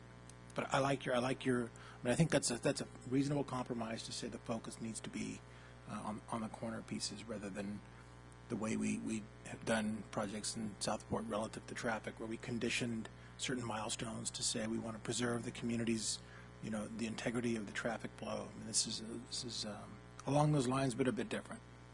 Maybe I could just, as a procedural matter, let's float this if the council is comfortable with it. If we hold this item for a little bit tonight, I don't mean put it over, but hold it right now. I know Charlene's also involved to some extent in the next item, but if we could, rather than us, because if we've got the germ of an idea here, rather than us try to flesh it all out at the dais with you, and only trying to, read the furrowed brows and the smiles and the clenched fists of the developer and his architect, it's not a very effective way to figure out what could work. If we were to move on to the next item and ask you all to step outside and see if there's something here that might, along the directional lines of what you've described, that accommodates some of the interests that we have, that would still work in terms of a project that could go, could meet obviously the construction and economic needs of the proponent. Is that? Yeah, that would willing be. to do that? That would be helpful. Okay, so why don't we then Continue this? We will. I'm sorry, we don't use our parliamentary procedure here. You can just continue this item. Yeah, we'll continue until later this evening and proceed to item 7. All right, without objection. Nope. It's a grand solution. Item 7 being an overview of AB 1484 and status of redevelopment agency dissolution process. Yeah, as your staff report states, AB 1484, which was a trailer bill that went into effect June 27th of this year, significantly modified the Assembly Bill 26, the Dissolution Act of Redevelopment that was approved last year. And You know, in terms of issues to bring up to you, there's a lot there. It's a very expansive bill. Likely in the coming year, we're going to be coming back to you, to the Oversight Board, with issues that are as a result of that legislation. So I just wanted to go over some of the highlights with you. And so I'll jump in with some of the good things. One of the good things is that the bill did clarify the payments that go to taxing entities. There were two conflicting provisions of Assembly Bill 26, and one dealt with taxing entity payments that would continue as if redevelopment never went away, and the other was a residual payment that would go to taxing entities after all enforceable obligations were paid. We were unclear about, you know, how that provision would be interpreted, and the good news is that it came out in our favor. So, for example, we had thrown out a number with you before that we thought that we would get 48% of these funds from the Redevelopment Property Tax Trust Fund coming back to the city as a residual distribution. The way they calculated it, we got 50.4%. Now, that doesn't mean that next time we're going to get 50.4%. The other way it can be interpreted, and the state is really, you know, arbitrary sometimes in the way they are interpreting things. We could be back to 47.4%, but it's good news. It's good news, and this relates to the next item on your agenda, item number 8, that we'll be coming to. Another good thing is that there are some incentives that are put in there related to something called the finding of completion. And there's a letter that was distributed to you from Assembly Member Dickinson that outlined some of those benefits. Really only one applies to us, but it's something, which is if we comply with these findings, we get a finding of completion from the state, we may be able to keep real property assets, you know, property that was acquired for redevelopment purposes. We may be able to keep that and use it for economic development purposes rather than disposing of it. Finally, one other good thing is that potentially we could refinance existing redevelopment agency debt. And we have a series of bonds from 1998 that are outstanding, some tax allocation bonds, which if we were to refinance them would provide significant savings again. You know, roughly between 47.4 and 50.4% of that would come back to the city as a residual distribution. So there's some value there. After those good points, the rest is downhill. The bill has a bunch of near-term deadlines that we have to adhere to. One we've already has passed. We had to submit a check to the county auditor controller of the residual balance as calculated by the Department of Finance. We had to write a check for $2.4 million. We were notified of the amount on July 9th. The check was due July 12th. So that was one item that's passed we had to comply with. Also, as of today, there was a housing asset survey that was due August 1st. That was submitted. And again, these are housing assets that were transferred from the former redevelopment agency to the city as the housing successor agency. So there are a whole series of requirements. I'll cover some of those in a minute. And then we also have another deadline looming, which is our recognized obligation payment schedule number 3, the one for January through June of 2013. Normally that wouldn't have been due until late October. Now it's due by September 1st. So we need to get that in. So roughly 4 months prior to it being effective, it's due to Department of Finance. There are a bunch of audits that are coming up of the low mod income housing assets, other assets of the former redevelopment agency that are new under this bill. And so, you know, there are a bunch of deadlines as outlined in your staff report.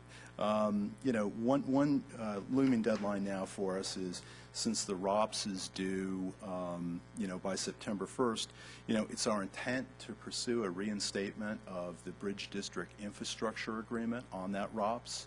So, you know, it's our objective to meet with Department of Finance before we submit this ROPS with, again, with payments to the city under that infrastructure agreement for the bridge district. So that's our intent. So that's another thing that we have to do in the coming weeks. One aspect of the bill, I call it the show me the money part of the bill, which the state comes up with just ingenious ways to continue to extract money from the successor agency. I talked about the July true-up, which was this residual payment that was due July 12th. But these two audits that are coming up are really about looking at residual balance of both what used to be your housing fund and then the non-housing assets of the redevelopment agency. And so these audits are going to be, conducted. The first one of the housing assets is due October 1st, so very soon. The second one is due by December 1st. And they're looking at ways to extract money from the successor agency, and so they're going to be looking closely with these audits. And then also, another way that they're looking at getting to our money is the ROPS 3 that we're preparing now.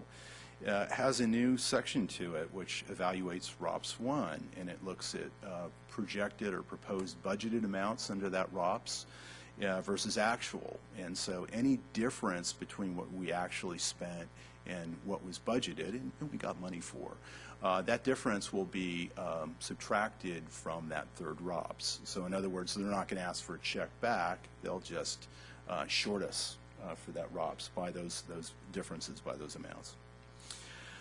There's another aspect of it I call the state controls the schedule, which is the state's given themselves now, they've given themselves 45 days to review oversight board actions, including the ROPS. They used to have 13 days. Now they've got 45. They've also, like we said, this ROPS has to be approved basically 4 months prior to the effective date, and so they're providing themselves significant amounts of time to review these payment schedules. Another aspect of the bill, I call it the hammer part of the bill, which is, the big issue I think for us is that the state has the ability to withhold sales or property taxes from the city based on any audit findings or the July true-up. And so we didn't have an issue with the July true-up. We wrote them a check. But there's always the potential in audit findings that they find amounts that we will either have to pay or, again, they have the ability to withhold those monies. They also can fine the city $10,000 a day as a penalty each day that the ROPS is late being submitted. The state can overturn oversight board decisions. It can do a line item veto. And it will continue with annual audits and ongoing state controller office audits, as we found out this morning when we talked to the state controller's office, separate from Department of Finance. They're doing their own audit, and the bill added a new provision whereby the SEO will continue to audit every single transaction. It's kind of a duplication or redundancy, but they're looking for the money. And then, as I said, the housing successor agency issues are, again, affecting the city's housing successor agency. There's a new definition of housing assets, really doesn't affect us. There's a new low mod income housing fund that the housing successor agency needs to set up, which restricts 20% of the revenue that comes back, let's say from our receivables on the affordable housing projects we've done. We've issued loans. We get money back over time, long periods of time. Those funds are going to go into this new low mod income housing fund, be restricted for affordable housing under the provisions of former redevelopment law. Before, we thought those funds were coming back. None of them would be restricted, and the city would be free to do with what it chose to with those funds. And then also there are the issues that are going to come out of this housing asset audit, which again, the state can force assets to be returned to the successor agency. And then there, again, a few new rules that affect successor agency and oversight boards. I don't want to go into a lot of them, but successor agency, you are now a separate legal entity. You can sue or be sued. Yeah. And then also, the oversight board can now reduce the successor agency administrative budget, which used to have a minimum of $250,000 per year. That can now be reduced by the oversight board. The bill just has lots in it. I'm not going to go into everything. Finally, just a miscellaneous category. We did have an oversight board last week, and one of the issues was the contracting authority for successor agency contracts will be up to $20,000 per contract. Everything over that will have to go back to the oversight board for approval. We had some good news. One of our audits that was done by the county auditor controller came back pretty clean. We'll transmit that to you probably at your August 15th meeting. Again, the only issues that came up in that audit were that the amounts we had in our ROPS and our EOPS were different from the actual amounts of the expenditure, which happens when you're projecting a budget. So no issues there. The one other issue, which I believe we apprised you about, was Standard & Poor's has us on a downgrade watch, as they do all the redevelopment agency tax allocation bonds that they service. There's a survey that we are to provide to them, which we believe will be able to show that we are able to make our September debt service payments without any jeopardy because of AB 1484. But a lot of redevelopment agencies, i.e. successor agencies, are facing real issues because of 1484 and the July true-up, which extracted funds from cash-poor agencies. Next steps, August 15th, we'll come back to you. We'll bring you the ROPS 3, and that will include successor agency administrative budget. In September and November, we'll be coming back to you with audit findings from both of the audits.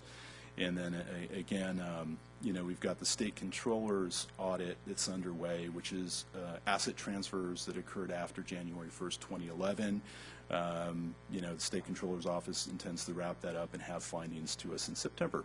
So we'll be bringing that back to you. That concludes staff's presentation.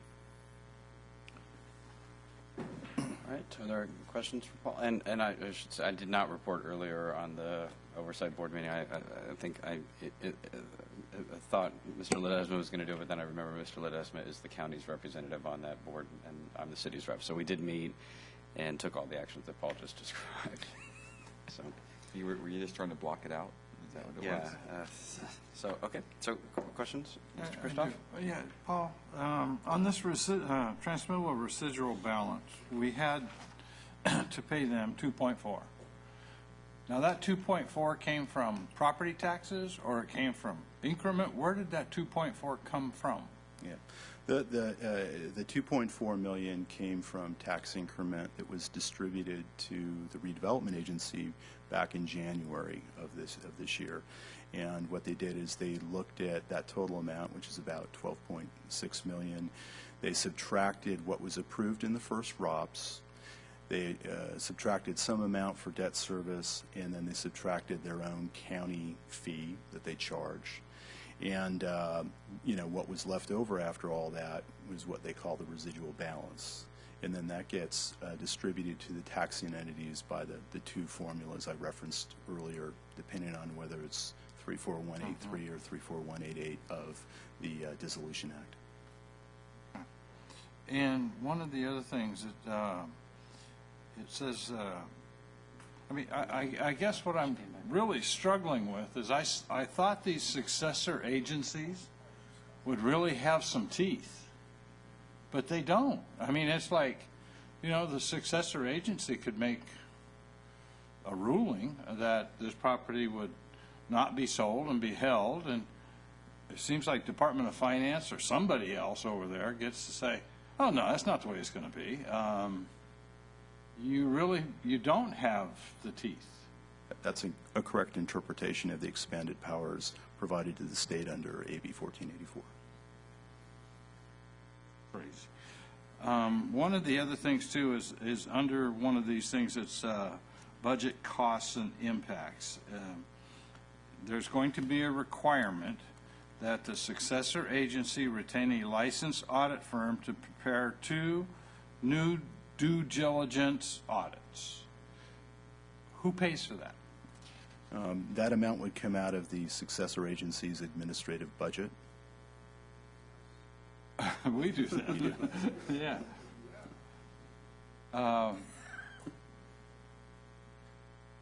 Do we have any appeal process or anything we can? I mean, these are insane things. It's understanding that we have to comply with these audits, otherwise we are subjected to substantial penalties that are outlined in the bill. Okay. So there's going to have to be some reasonable people get involved that are going to listen to our folks, because our experts, because it's just this is crazy. This doesn't make sense at all.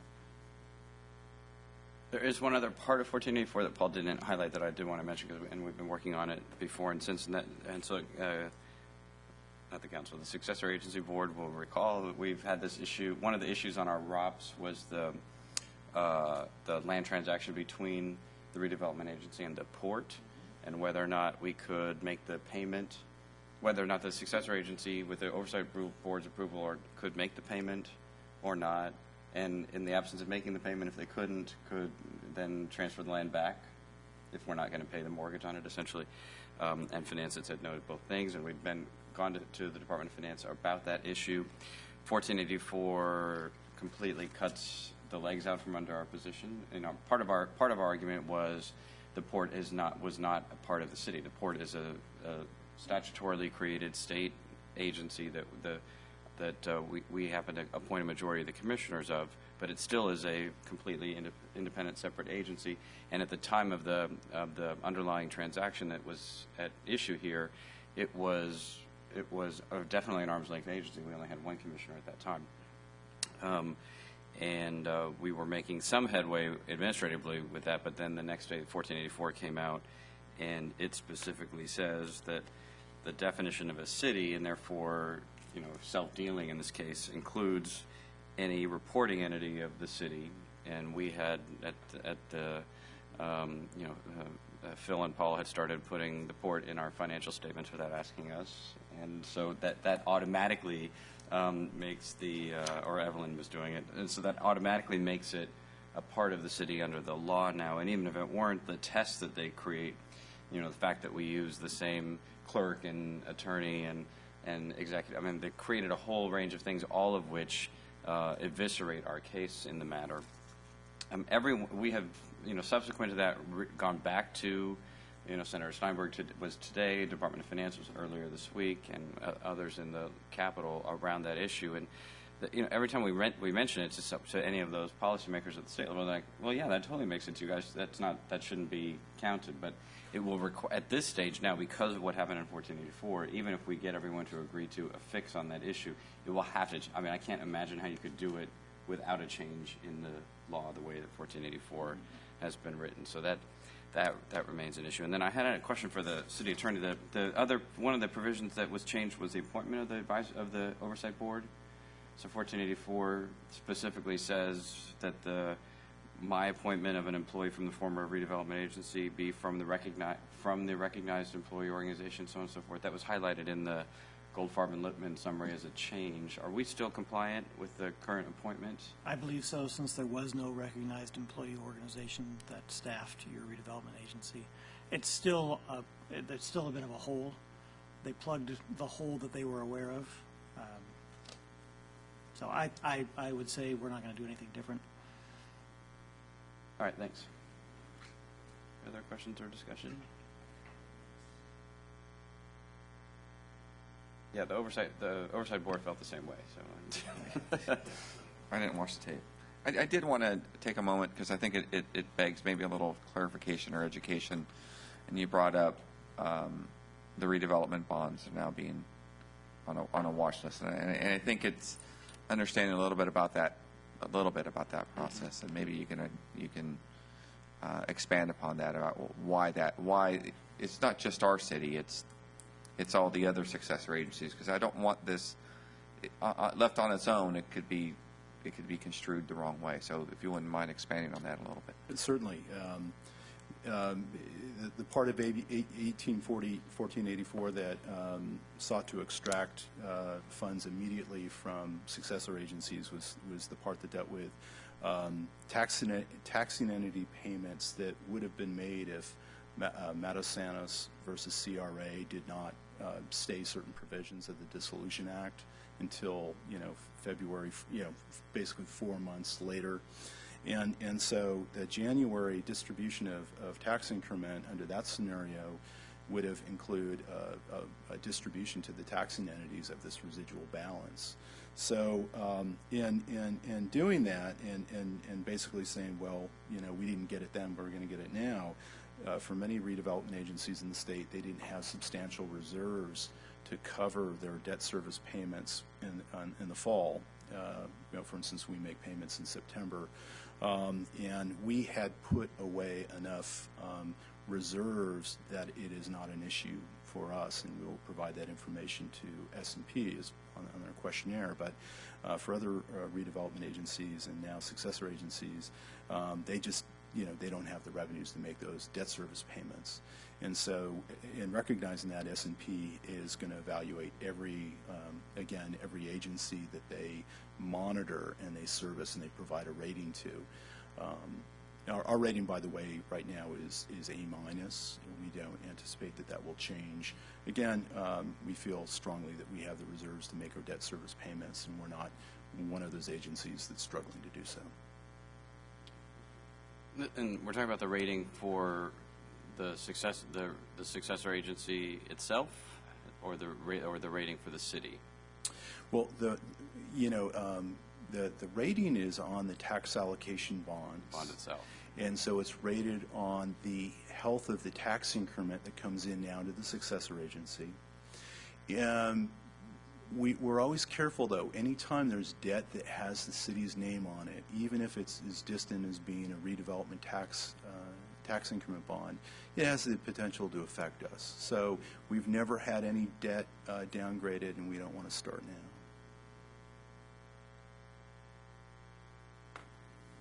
So thank you for that. And I think what I will say is I appreciate you coming back. I had not looked at 1484 completely.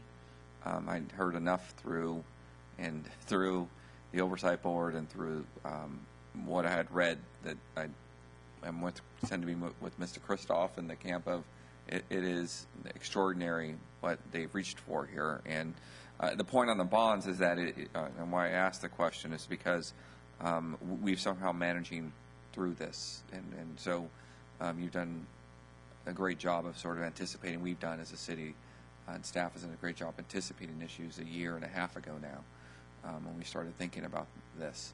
So we need to continue to be diligent. So I appreciate you staying on top of this and the finance staff because the landscape just keeps changing on us.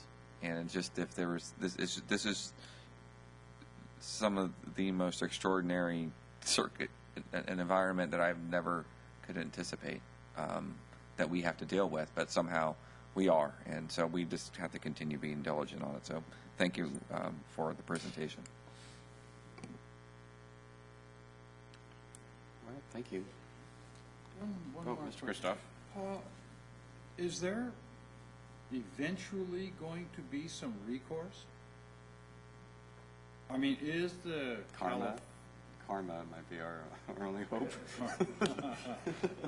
I mean, is California League of Cities, is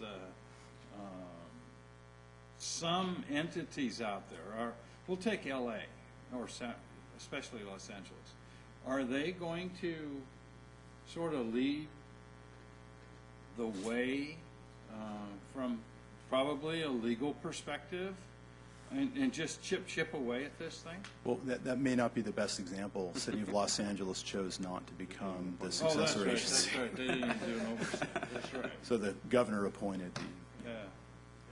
Yeah. Mr. Kristoff, we can't say. We've been amazed by how ingenious the state is in terms of their goal to continue to extract funds from us. I could say this much, is that after we get through this next ROPS, we'll have a better idea kind of what the status quo situation should be. And I think that's the best we can do, is that we'll feel somewhat confident about those enforceable obligations that they find eligible for payment and those that they don't. Thank you. All right. And Mr. Tuttle, Mr. Laurel, and our city's lobbyists, we've been meeting with folks in the Capitol around the other legislative follow-ups, but it's probably actually more relevant to item 8. So we can brief you on that, because it's been mainly on the what next piece of it, as opposed to the oversight board successor agency issue. So with that, did you want to return, Charlene, or I see you're alone, which means we probably. So we're going to return to item 6, which is continued consideration of Phase 1 South Elevation Perspective for the West Capitol Commons project in Rayleigh's Landing. And so Jim's retrieving the developer. Oh, they're still here. Oh, yeah, they're still here. I thought they left. I did too. I thought they got mad at you and left. What did she say this time? We say. So we've kind of worked on a condition, and I kind of want to read it back to you. The developer did offer up to have one of the buildings still held up with regard to building permit issuance, so that those two corners could be looked at if the Phase 2 building permit had not been issued at that time, at the time they got close to that construction. But before I do, I wanted to clarify on the 3rd Street corner, is there some guidance on the treatment there that you're looking for? Is it more of a sort of embellishment of a gateway treatment, not necessarily changing that one particular building that fronts right on 3rd Street? Are you looking more for a gateway embellishment kind of in that area, or would you be talking about actually changing the component of that building? Because the treatment at TBG and 3rd Street in the TBG building had live-work lofts. So we wanted to get an idea of where you were at with that.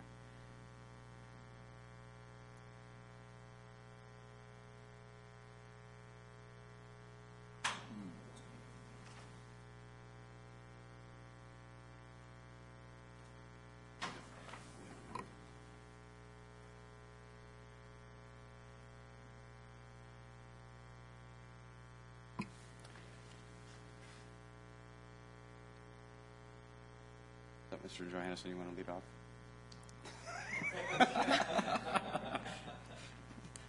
Sorry, it's just. No, so, I don't know if you had a chance to, if you could hear. No. Okay.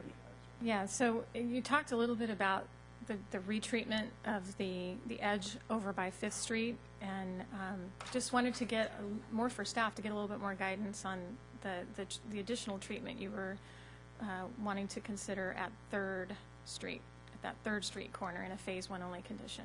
Did that mean more sort of gateway embellishment, art, fountain, something of that nature, not touching the building? In other words, leaving that apartment building the way it is currently planned? Or were you actually leaning towards changing that actual apartment building into the treatment that's more like what was in the TBG building? So, and you're asking in terms of for your own purposes for when you get to that point, not for, we wouldn't be taking an action on that choice right now, or? No, it's more for our own purposes. It's for the developer to give them some clarity of what they might expect. And so I can give you my initial impression, which would be, in an ideal world, it would be a different, it would be similar to what was in the Phase 2 at the corner, which is some sort of live work or with the potential to be something other than an apartment. However, we're just doing this on the fly. For me, at least, it's not.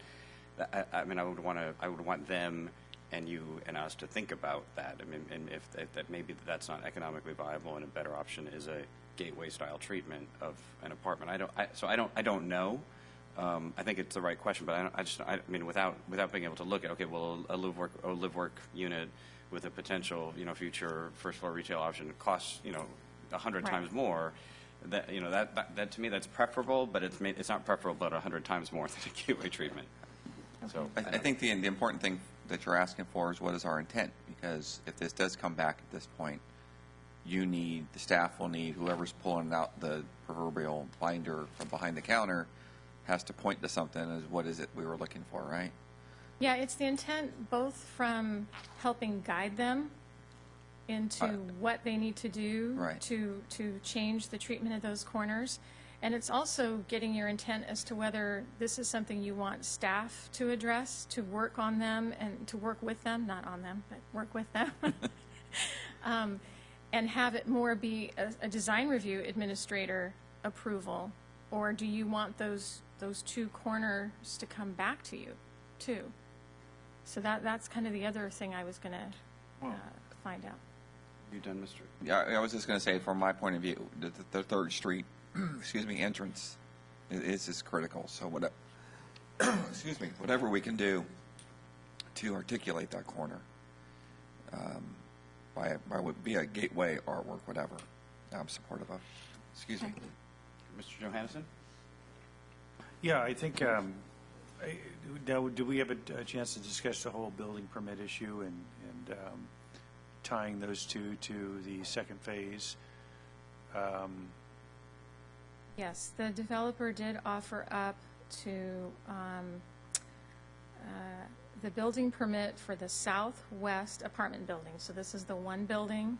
On your drawings before you, it's labeled as Building 4, but I don't want to put that in the condition because the building numbers change sometimes. But it's the southwestern apartment building in Phase 1. So it's the one that's right up against 5th Street, where the parking is. To And hold the up that commercial building. is at that point, right? The commercial's in that building as well?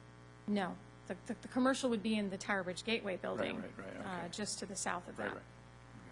Right. To hold up that building permit until one of two things occurs. Either the Phase 2 TBG building permit has been issued, or a retreatment of the on-site parking at 5th and West Capitol and additional treatment of the southeast corner of Phase 1 is processed and approved by, and I was leaving it open to the design review administrator or the council, if you wanted it to come back to you, and incorporated into the Phase 1 construction plans. And then if you wanted to leave it with the design review administrator, I was wanting a little more guidance on, do we get into the buildings and start messing with the programming of those, or if it's more of just gateway embellishment, making that more of a prominent entrance, front door kind of corners. Yeah, I mean, I would leave it up to you all to develop that out. I'm sure the developers have a concept, I think, that they could probably incorporate into that. I'd be interested to see what it looks like, but I think they're hearing what we're looking for. Coming off of Tower Bridge is such an important parcel for all of us that I think I've talked to them once or twice, and I think they understand the concept of space and neighborhood creation and a place that's needed. But I would be looking for their ideas on that, of what they think would accommodate that. Mr. Christoph? Yeah. I guess one of the questions I have is, if we're going to tinker with the corners, and if those corners have a retail component to it, I would be very leery then that Phase 2 could actually work, because that's really where the retail should go, and you'd be in competition. And so I guess that's one area that I would, as you're going through the processes, I really think you need to, think about that part of it.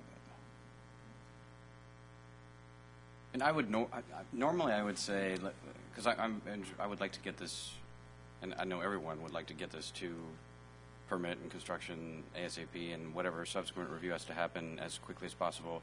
And normally that would mean saying zoning administrator do it or planning director do it.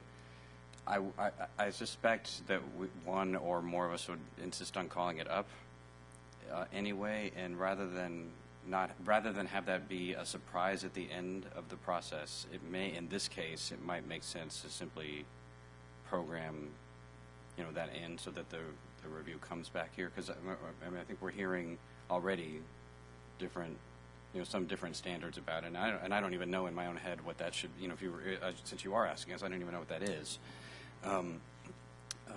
So I mean, it may, from a certainty and timing perspective, it might actually be faster just to plan on it coming directly here at the end point of that process, rather than assuming that your approval happens and then one or more of us say, I would like to see that, appealed to the council in some way, and nobody had planned on that time frame. So I mean, I'm not wedded to the concept of it coming back here, but it sounds to me, based on the discussion, that might be the best option.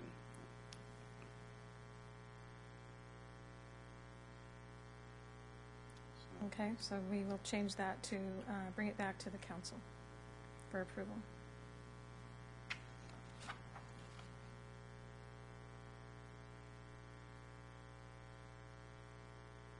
All right, so with Okay. So I'll reread it again.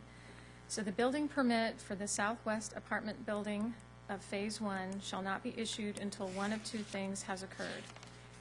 Either the Phase 2 Tower Bridge Gateway building permit has been issued, or a retreatment of the on-site parking at 5th and West Capitol Avenue and additional treatment of the southeast corner of Phase 1 is processed and approved by the City Council and incorporated into the Phase 1 construction plans.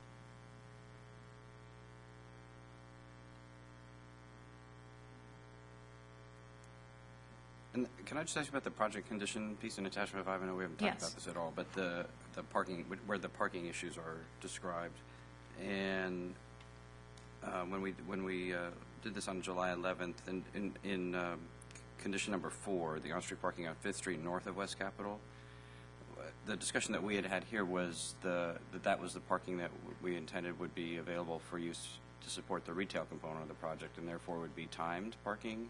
Correct. Does that need to be explicit? What we don't want is, even while we're waiting for residents, while we're waiting for the retail to come, assuming it's not there on day one, that it become expected that that's resident parking. So we would want to time it immediately in some way. But just so we're, I just So want to we make will sure add that we're that in clear there. that. Yeah, so that it will be has to timed parking. Mm-hmm. Yeah. I think the Washington specific plan did anticipate that would have some on-street parking, and it would either be timed or permit parking. And the TBG parking, when that is subject to further review, the public's health and safety, does that mean that circulation or, I guess bicycle issues would fall in that category, but circulation issues are off the table? It's pure. No, it's actually some circulation too.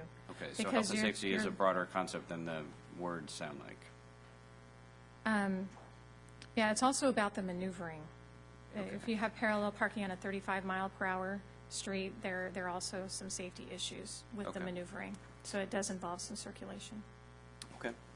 All right, so we've heard the staff recommendation. Is there a motion then on that? So these conditions, we want to be clear that we got these conditions accurately portrayed as modified with the addition timing of the issue. time parking on condition number 4. Okay. Okay. All right, so then is there a motion? So move with the amended condition and the new condition. Okay. All right, it's been moved by Mr. Ledesma and seconded by Mayor Pro Tem Villegas. All those in favor, please say aye. Aye. Aye. Any opposed? Hearing none, that motion carries. Thank you.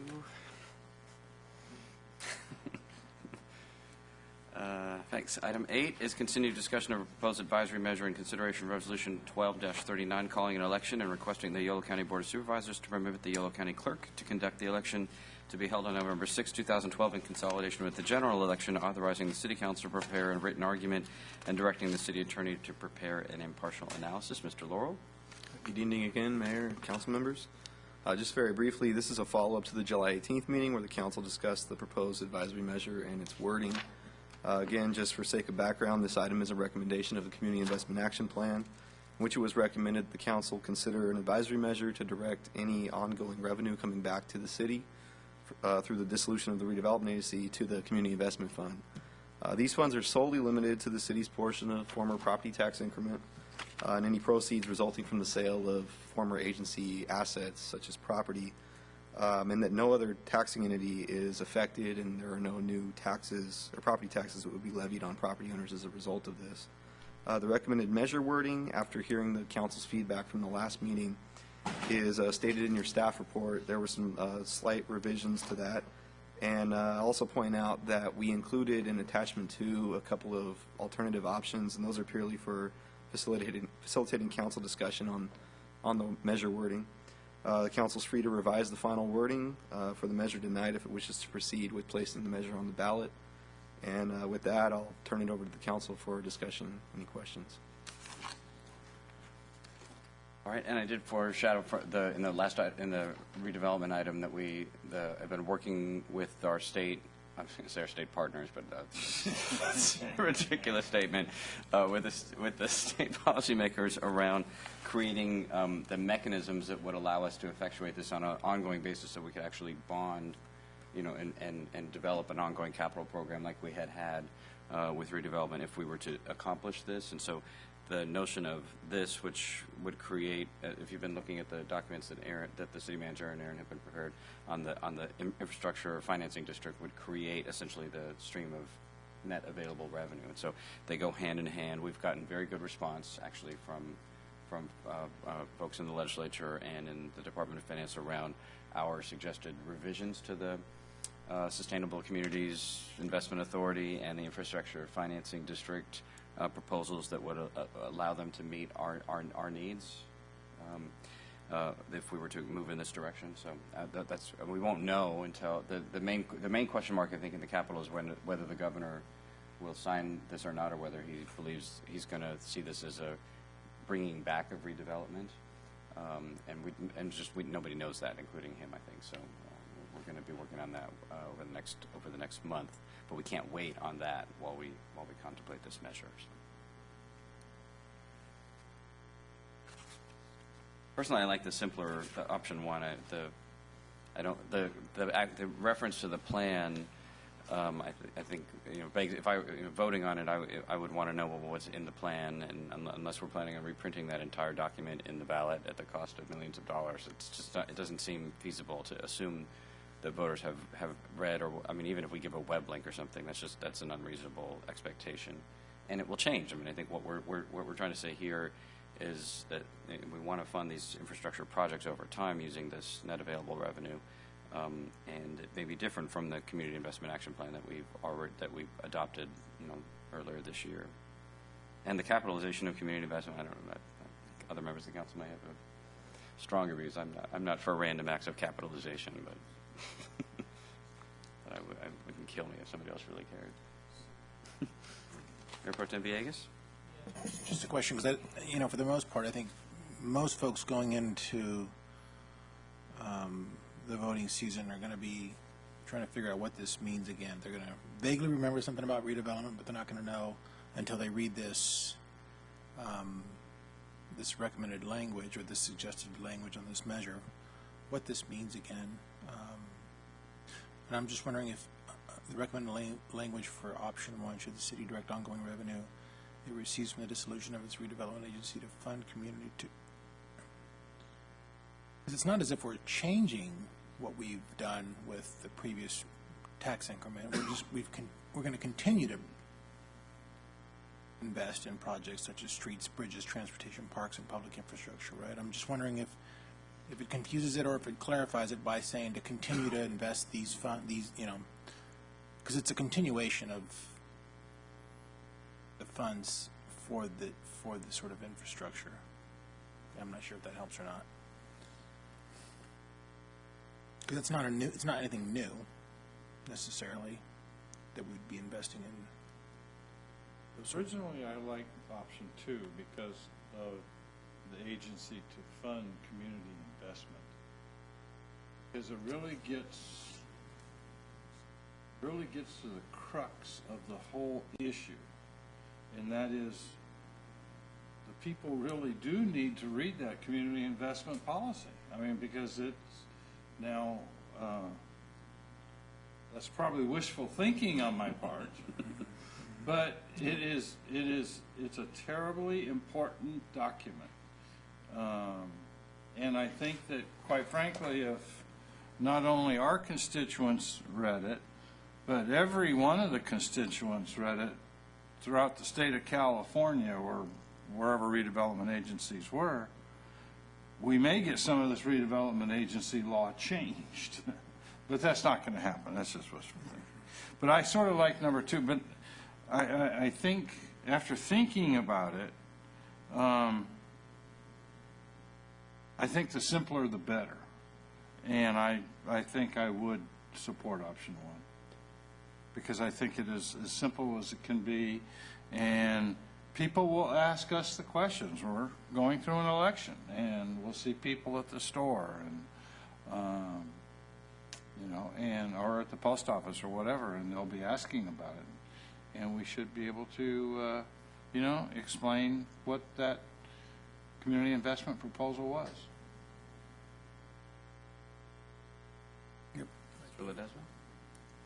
Yeah, I just want to comment on Mayor Pro Tem Villegas just mentioned, which is the concept of continue, which is something I had thought about.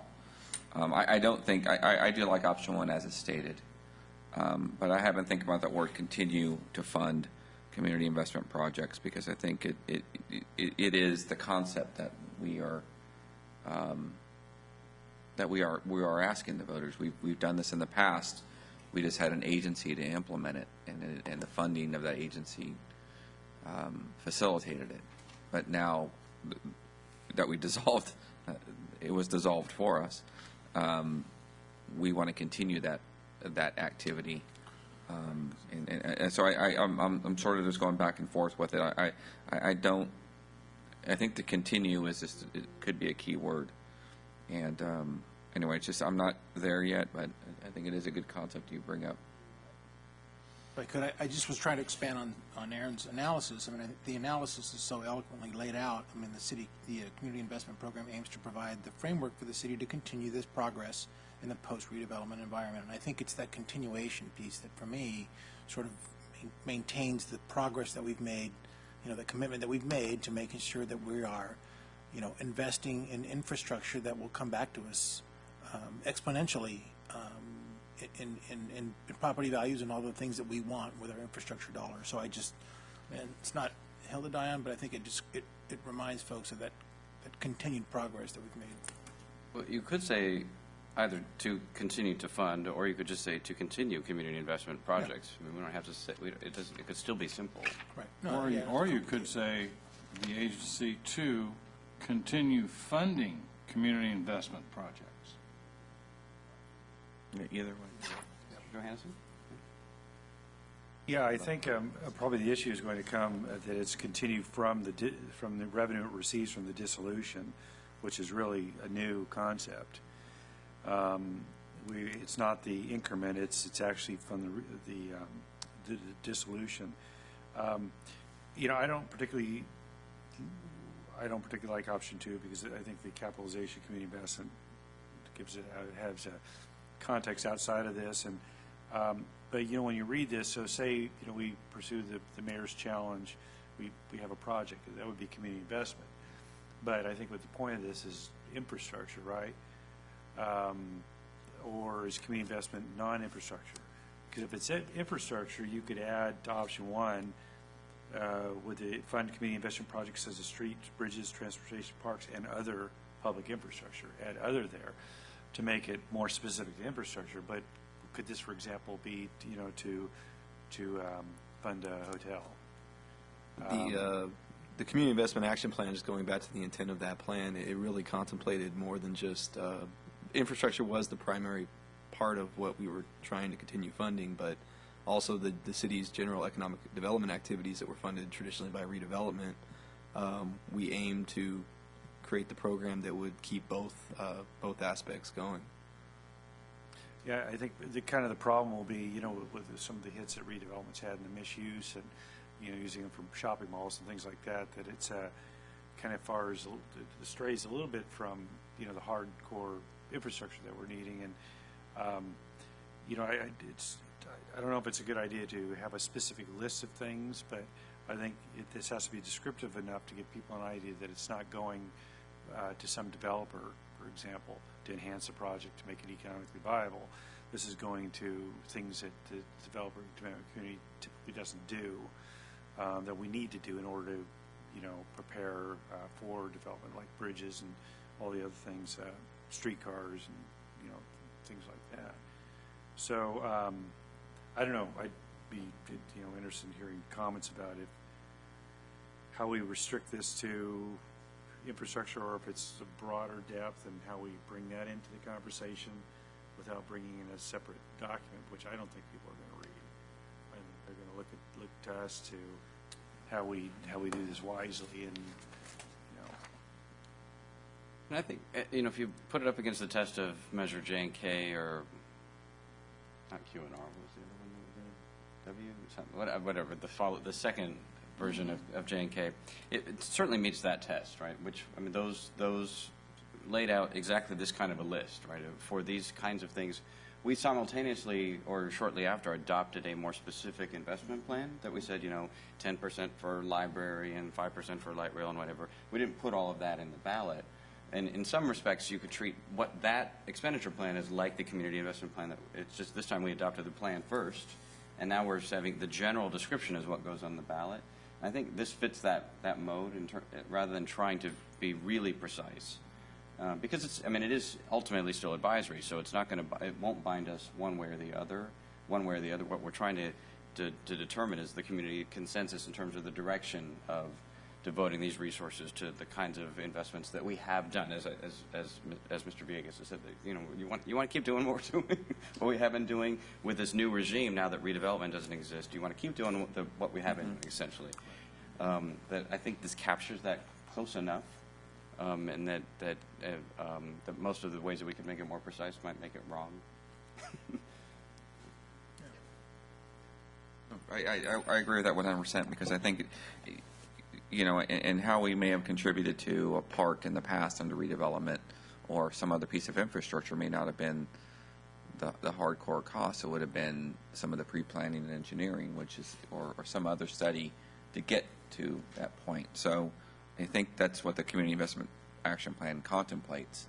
Is there a hierarchy? And no, I don't think so. But I think, back to your point, we are trying to communicate to the community that that momentum, that the things that they have seen us do over the last 10 to 15 years, the infrastructure, the parks, Bridge District, the Palma-Desi Bridge, whatever else, all of that facilitated a larger economic development. I think that's what we're trying to communicate. So I think we need to remind them of that, and that's why I kind of drawn back to the word continue, because I think they'll readily identify with that.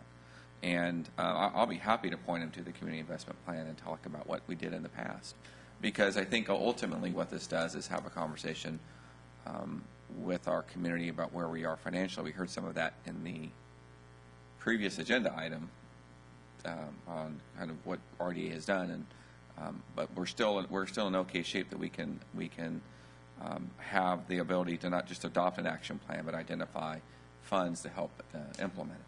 And I think that's what differentiates us right now. And I think that's the story that we can tell. So if we were to modify the language to say to continue funding community investment projects, is there a consensus around that? Second it. All right. You suggested it, so I'll take that. Well, I thought Oscar moved it. Oh, okay. Sorry. All right. So what was the final wording? Should the city direct ongoing revenue it receives from the dissolution of its redevelopment agency to continue funding community investment projects such as streets, bridges, transportation, parks, and public infrastructure? Fine. All right, and it's been moved by Mayor Pro Tem Villegas and seconded by Mr. Kristoff. See no further discussion. All those in favor, please say aye. Aye. Any opposed? Hearing none, that motion carries. Council calendar. Mr. Mayor, can I ask one question? I think we were looking for you to make a decision about writing the ballot argument. Oh, sorry. Yeah. All right, so we need to authorize one or more members of the council to prepare the ballot argument. I would nominate Mr. Ledesma to take the lead on this, as he's been our lead on this up to this point, if anyone else wants to join him, but I don't. Covered. All right. And then I think there was also a question as to whether you all want to sign the argument once it's written. I believe that's, did we determine whether that's what was done the last time around? Given the August 10th deadline, we need clarity on that. Would it be all 5 council members? Would it be a combination of 2 or 3 and community members? What's the thought?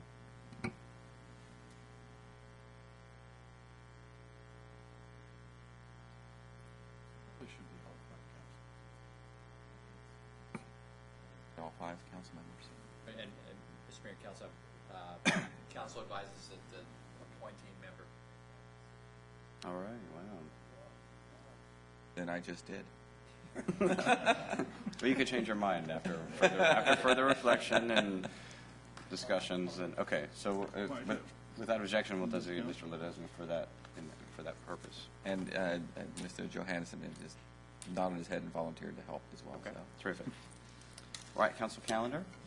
Yes, Mr. Mayor, just a couple items that are coming up next week. On Monday at 10 o'clock, there's the ribbon cutting for the new transit facility offices in Woodland.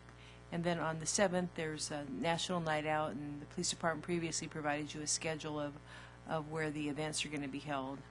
And then on May 10th is the closing of the filing period for the council and mayor elections.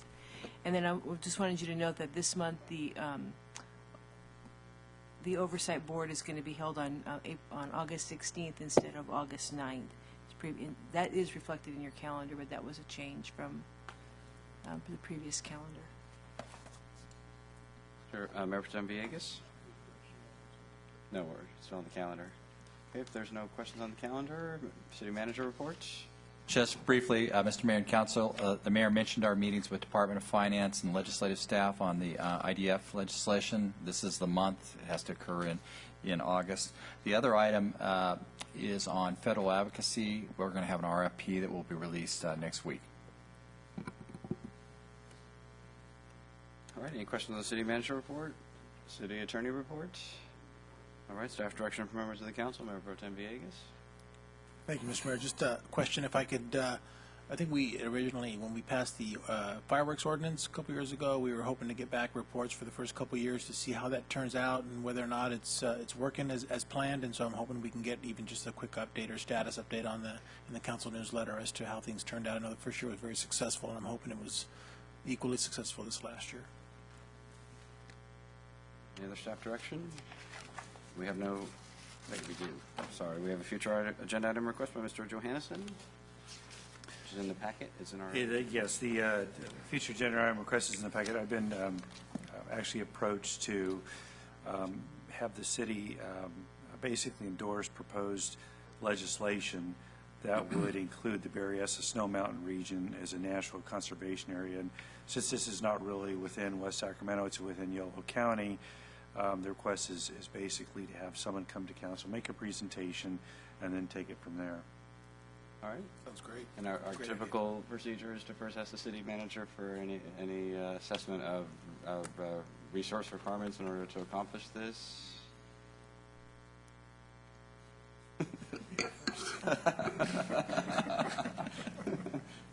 There would be some staff time that would have to be directed to quickly analyze the legislation that would accompany the presentation, so that would probably take a couple hours of staff time, I would think.